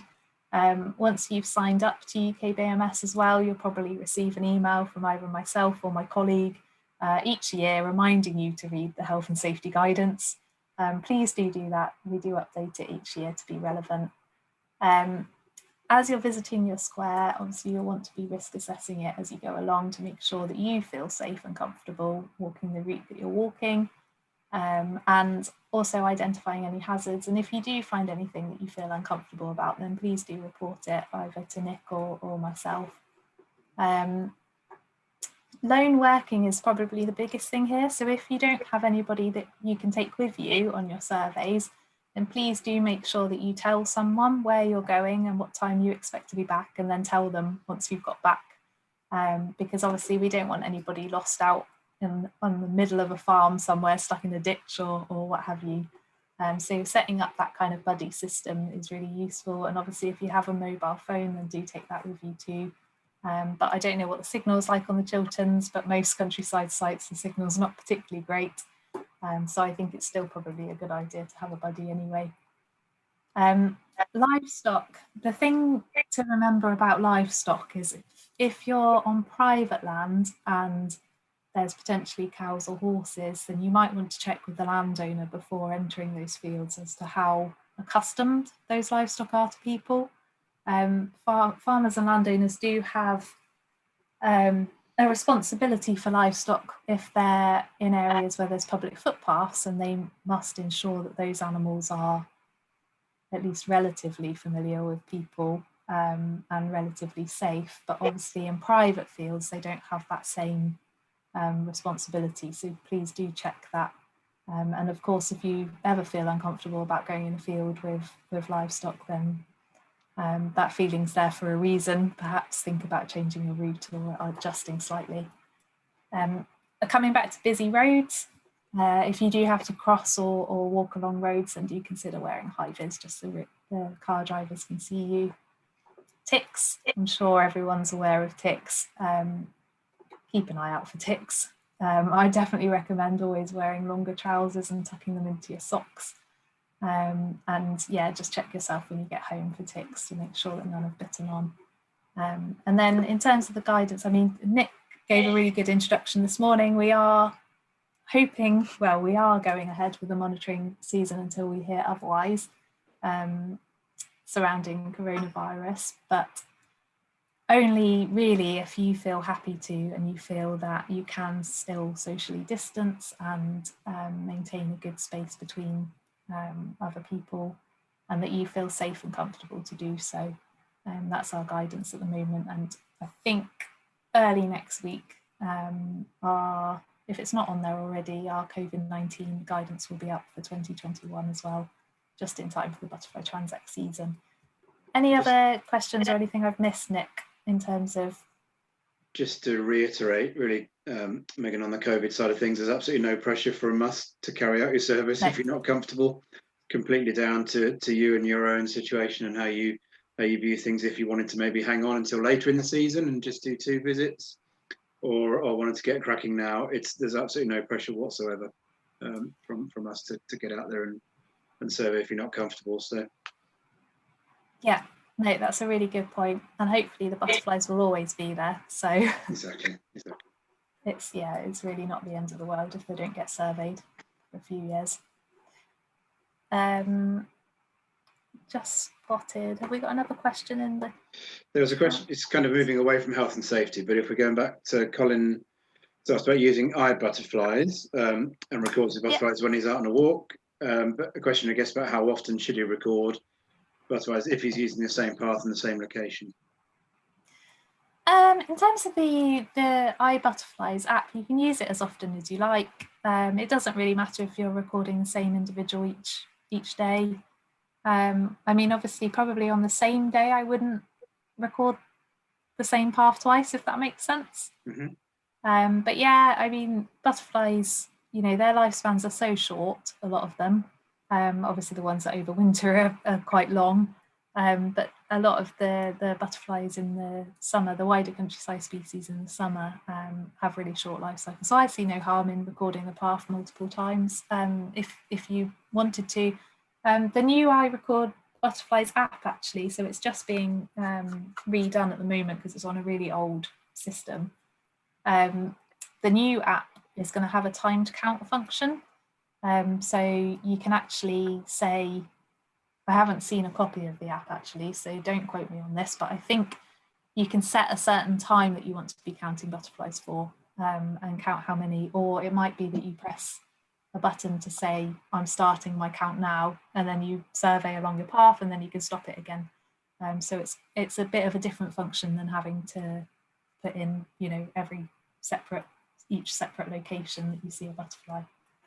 So do watch out for that. I think it's being launched in April, so it's only a few days away. Okay, so if we go onto the UK BMS website then, so I think, Nick, I don't know if now would be a good time to talk about if you wanted, I think you said about bringing up registration and allocations.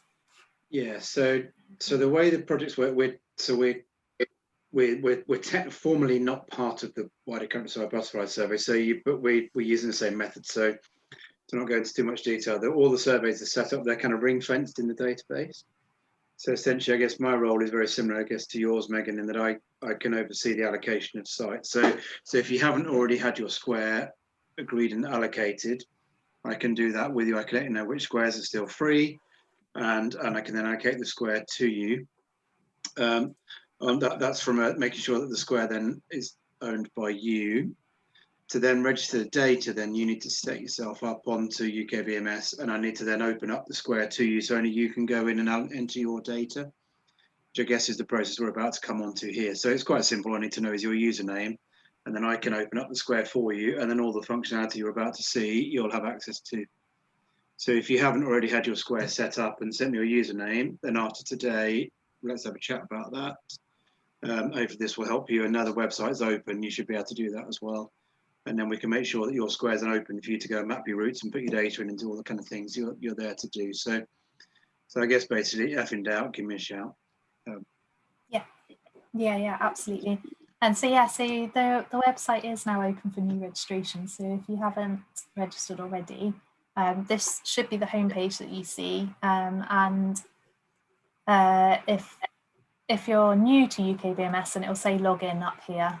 And if you click that, that's where you can also register. So it's login that you're looking for. Alternatively, you can go to the My Data page, and that's got some really simple just links here. So you can log in there or register there, but both will essentially take you to the same place. And it just asks for your name and your email address, and to set a username as well. So then to log in the future, you'll either need your username or your email address. Both will work absolutely fine to register here. So what I thought I could do is just to show you a little bit about the website and how to use it. And when you come to enter your data, how to enter your data as well. So some of you might be familiar with this already, particularly if you've used it last year, although some of these headings are slightly different now. So we've talked a lot about guidance today, so probably the first thing to look at would be where all of the guidance is. So you've got these headings along the top. About is just about the scheme. My Data, that's kind of your hub of where everything related to you lives, where your sites are, where you enter your data. If you wanted to take on any extra sites, there's information down here, so we'll get onto that in a minute. Results is, as it says, lots of different results and things in there. And Get Involved is probably the other main area that you'll want to use. So this is where there's general information about butterfly transects, the wider countryside butterfly survey, all of your guidance and recording forms, and who your regional coordinators are, which actually we should probably pop you on there too, Nick, because I don't think you're on there at the moment, and the health and safety information. And then research is similar to results, but a little bit more scientific. And that's your account settings. So if we go to the guidance and recording forms, here you'll find all of the guidance, hopefully, that you'll ever need. But if you do get stuck, then by all means get in touch. This first one is how to use the website. So this is online guidance. It covers wider countryside as well as transects, but a lot of the examples are transects, but it's relevant for both. Then you've got all of your health and safety again. Here are all of the resources that you'd need if you were to do butterfly transects, but there is some useful stuff in here. So that's your habitat classifications and the guidance to filling in the habitat management details on there. So there's lots of information in there. It's worth just having a flick through them really when you've got some time.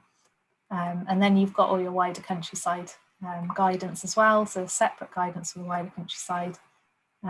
For that one's probably the most relevant. If you're taking on not a children's square, but a BTO BBS square separately, then you would want that one. It's just a difference in some of the drop-down menus, which I'll show you in a minute. This is your recording form, so that's the one that you'll need to record on when you're out on your site. And there's the landowner letter that we spoke about as well. So that's just an introduction really to the landowner, something that you can give the landowner to try and convince them to give you access. My details are on there as well, so if the landowner did have an issue or wanted to chat it through with anybody, then they can contact me on there. And like I say, lots of other resources on there, definitely worth a look. So if we go back to the My Data, this is quite a boring page at the moment. I need to make that look a little bit prettier. But this is where you find all of your information. So under sites, once your site is allocated to you, like we said before, that's where you find the sites that you're signed up to and where you can edit your routes and add the landowner detail and the site contact details on there. Under walks and My Walks, that's where you want to enter your data. So if I just click on that one, hopefully that will bring it up. This is where you would be then going to enter your data. So if you think, remember My Walks, you've been out walking, you've been out counting your butterflies, this is where you enter your data. And this is a calendar view, so this does confuse a few people when you first come onto it. The most important thing here, and something that you'll have to remember pretty much every single time, is to change this drop-down menu. So it says site type. Tim, I can see you nodding.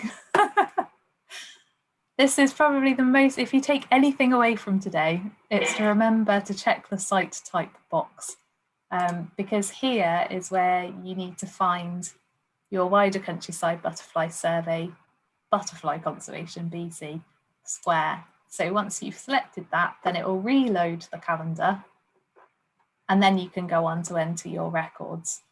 So if you keep it on transect, I haven't signed up to any transects on this account. So if I click on a date and wait for it to do its thing, I won't be able to find my transect because I don't walk a transect. I only walk a wider countryside butterfly survey square. So you will get stuck there if you've selected the wrong site type. Hopefully this will go back, yeah. Whereas, so if you change your site type to the wider countryside, then when I click on the same square, same date, oh, it didn't work. Hold on, let's try again. I'll try a different date. Okay, that's something that I'll have to go back to the web developers about. But basically it will come up with your wider countryside. So the drop-down menu will then be your wider countryside square. It also will let you filter here. So these are the squares that are allocated to my account. So I'll be able to select any one of those squares and then be able to enter data for it. That's really personal preference as to whether you would rather just enter it on your date or on the filter by site. See if it works this time. Yeah, no. When I was putting these slides together actually last week, every time I came on the website, I found something else wrong with it. It's only been live since Thursday, so there's a few kind of teething problems. And if anybody does find that, then please do let me know. So I'm going to have to demo by using a transect, I think. So let's try 28. Yeah, so here's your data entry form. This will be exactly the same, but up here it should say select wider countryside. And then you would, hopefully, your square will come up here and you'll be able to click it. And then everything else on here is really self-explanatory. So it asks you for the time that you started. Let's say we started at 10:45 and we finished at 11:50. The ones with little stars are the ones that obviously it really wants you to fill out. And the other ones are optional. If you put percentage sun in here, then it will fill it in automatically for you on each of the next sections. So I'll just demo that. So let's say it was 100% sunshine today. And then we go, oh, it's not going to let me do it because I haven't got transect. Bear with me. I'll just add myself to a transect. In fact, I'm just going to add myself to a transect so I can show you that. But I'm going to hide the screen from you because it will probably confuse you with all of the other extra settings that I then have on my screen. Let's add myself to that one.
Okay, I think hopefully that will work now.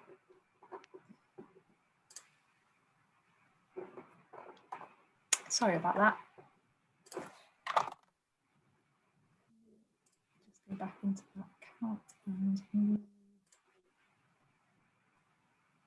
the screen over. Right, we're going to have to do that again. Okay, hopefully you can see my screen again now. Sorry. So if we go back to my walks, so we're going to enter some data.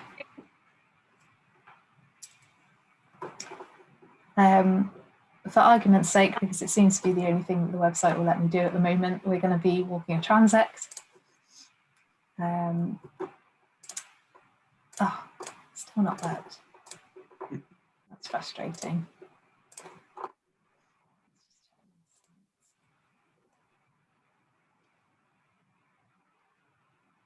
Megan, are there any screenshots in the guidance for the data entry page? That might be.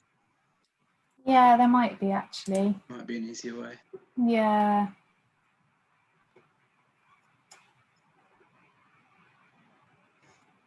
I'll see if I can get that up instead.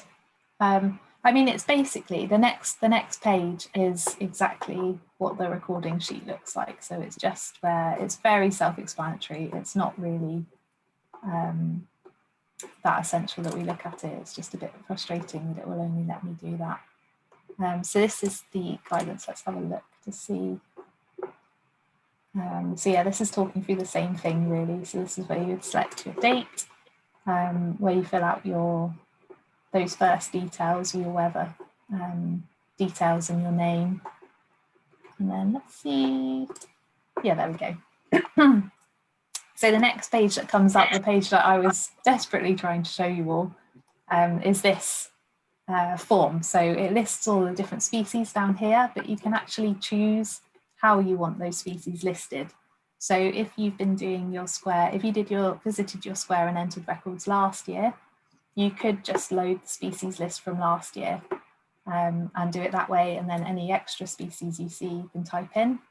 Or you can list all of the species or just all the common species. It's really up to you, personal preference really, but that's a new feature on this website that you can now easily change the way you view species. And then what you want to be doing is entering for each section what species you saw, just a simple number down in those columns.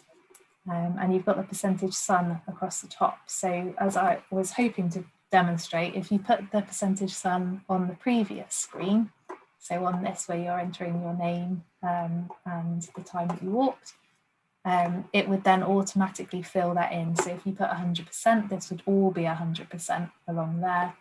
And if part of your sections weren't 100%, then you'd have to remember to change those. So again, it's personal preference really, which way round you would rather do it for that.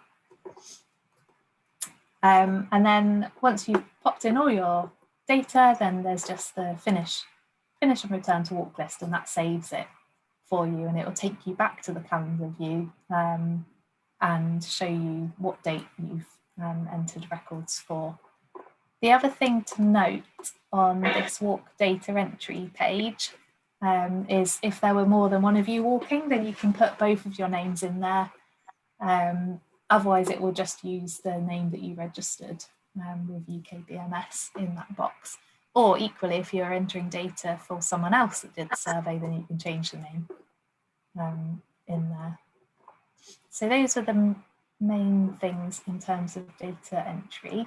And Megan, I guess, sorry, when you get, I guess when you go, you put your data in and you saw 5, whatever, peacocks or whatever, when you've pressed save, does it give you a second section to say, here's what you've entered, are you sure? Does it? So if you put a typo and you put chalky or blue instead of, I don't know, whatever it was, you get that option to double check. I don't think it does actually. Okay, but so worth double checking for typos then, or if you, particularly when they're appearing in a list, if you put large skipper instead of clouded yellow or vice versa, yeah, then you get the option to just to validate that a little bit, or go, oh sorry, I didn't mean that. Yeah. I mean, it's really easy to change it. So if you do see that you've made a mistake, you can just go straight back into it like you have done here, as if you're entering a new count. You just click on the count name which is normally your square grid reference on the calendar. And you can just edit these numbers and then just press finish and return to walk list again. And you can do that as many times as you need to. And the other thing actually on this screen is you'll notice some of the species are in red with a little exclamation mark. I was hoping to show you that in real time because a lot of them will be red at the moment. So those are kind of flagged up species where it's kind of, if you're typing into those boxes, the system is saying, are you sure you saw that because it's not the right time of year or you don't find them in your area. You can still enter numbers in there and it will accept it, but it's just there really as a warning of going, you know, are you sure that you saw that species then? So that's another way of kind of checking that you've helps with your data entry really, to make sure you haven't entered the wrong thing in the wrong boxes. We can get back to the website. I think it's definitely worth just having a look through that online guidance actually, because that's probably, in some ways, it's got lots of different screenshots in there. It's probably just as good as me talking you through, although it's quite nice to see different things. The other thing that you can do, so the other way to get to that My Walks page, if you can't remember how to get there, you can go to your site. Oh, now the transects on there, look, it's registered me now. Maybe it just takes a few moments.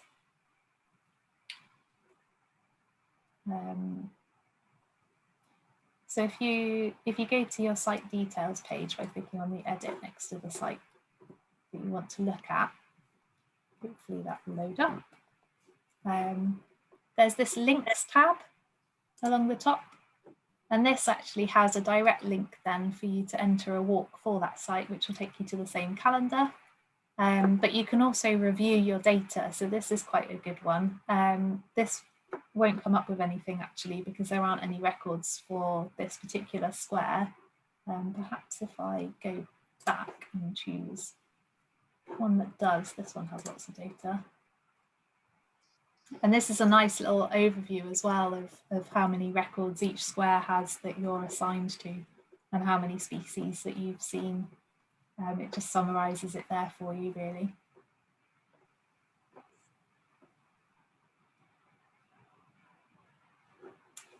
So if we go back to links, and then if you want to view the annual summary data, then you can click on that one, and that will take you to a summary of the data that you've entered for those squares. So I'll have a look back to last year.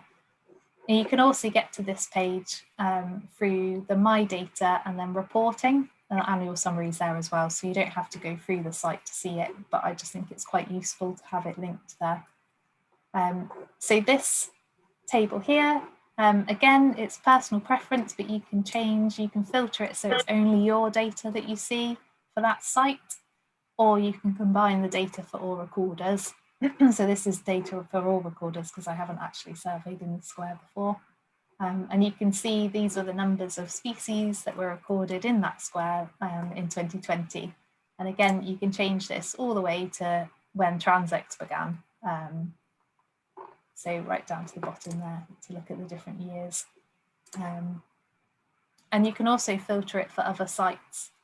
So these are all of the CCC, the tracking the impact squares, so you can actually have a look to see what other people have recorded in their square as well in there. But the squares that you're assigned to will always appear at the top of this list on there. And again, site type appears on this page, so it's always worth checking that that you've got the site type right, because sometimes it will default to transect or one of the other ones. So definitely worth checking that if you've come in from the My Data reporting and annual summary side. But there are some other summary charts, but this gets quite complicated later on in the year when there's lots of different species on here, but it just helps you view what the most common species are in your square. The other feature that I just wanted to show you, which I really like, is this Explore Map feature. So this, when it loads, shows you all of the sites that have received records within the UK BMS scheme, but it only includes the butterfly conservation squares and the butterfly transects, because the BTO have a separate map for their squares. This really will take a while to load. So this particular map is showing you where surveys have taken place this year.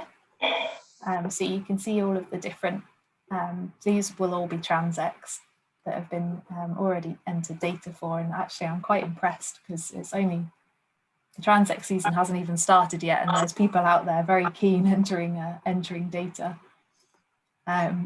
So that's quite a useful map to have a look at as well if you're just interested in what other people are up to. The other map to look at is this one called Sites.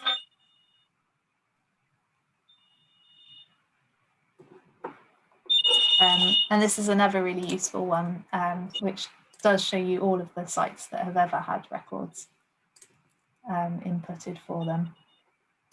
So try and zoom in on Chilterns. So here you can see there's quite a few different sites around and about. So we've got a few transects here, quite a lot of the wide, well, the CCC squares on there as well. And you can click on those and you can see some details about them. If you do have a particularly sensitive landowner, then on the site details page, you can tick the box to say confidential, and it will take your square off of this map. So other people can't view it.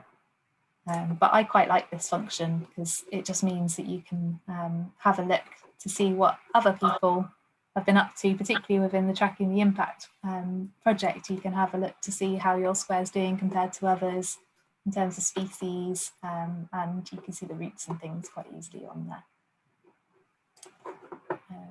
Are there any questions so far? I haven't been able to see the chat again. No, the only question that's come in, Megan, is was more around the registration for sites. So about register, Sarah and David asking, when you're registering, what group do you select that you're part of? And I can't remember now if it's just WCBS or whether there's a WCBS brackets Tracking the Impact.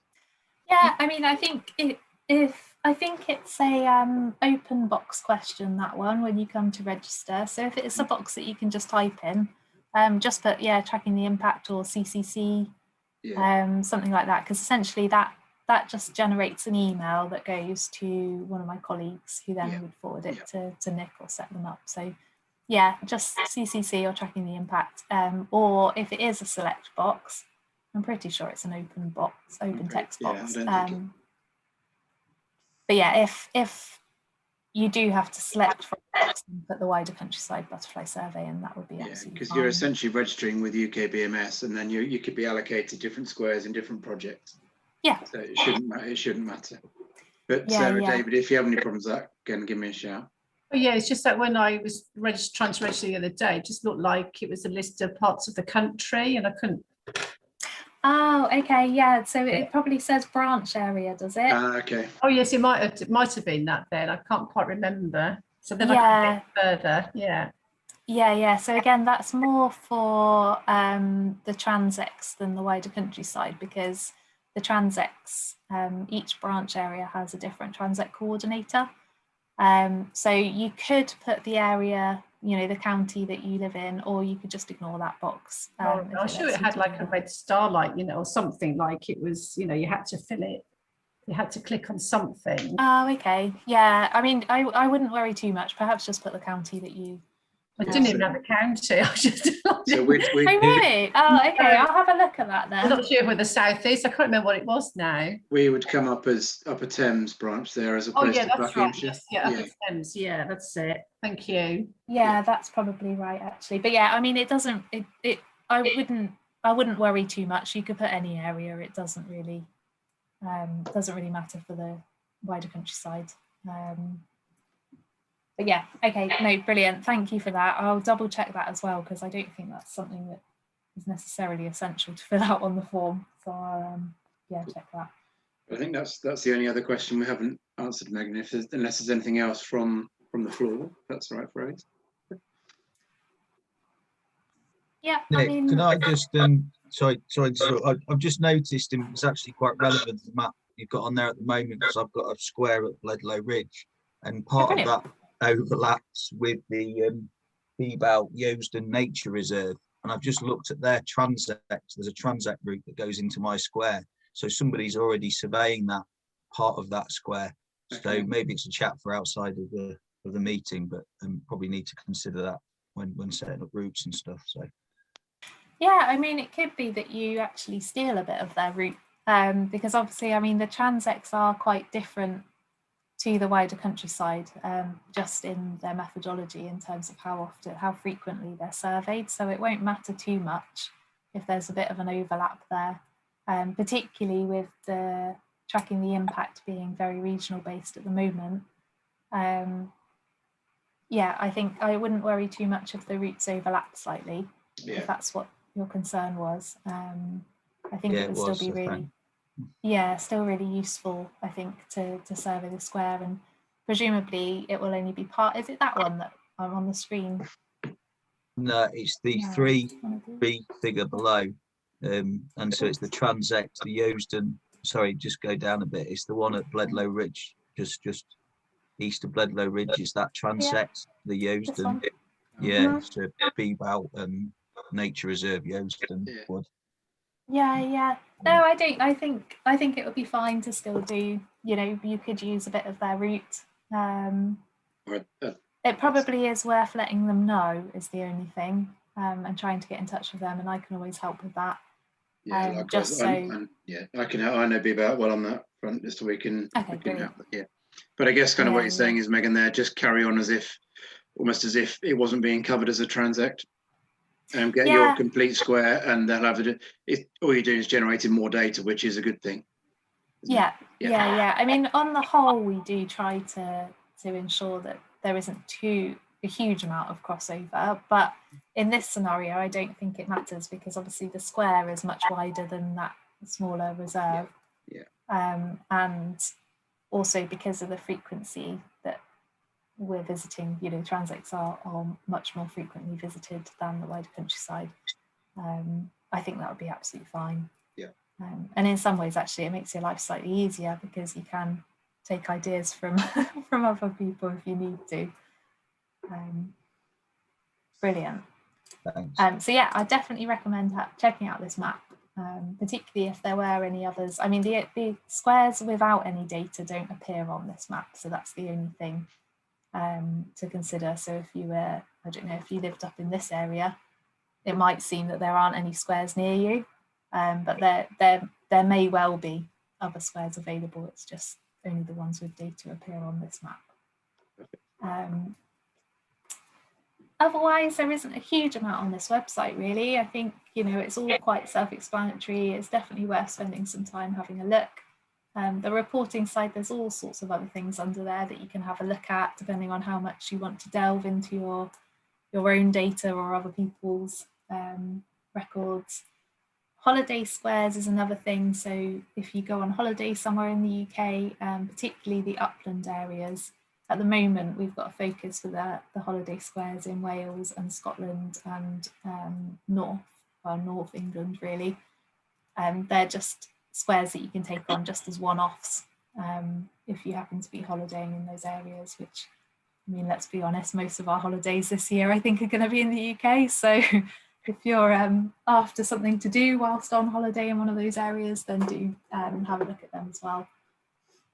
And yeah, otherwise, just any questions, really. I think we've probably only got about 5 or 10 minutes left. So yeah, brilliant. Thank you, Megan.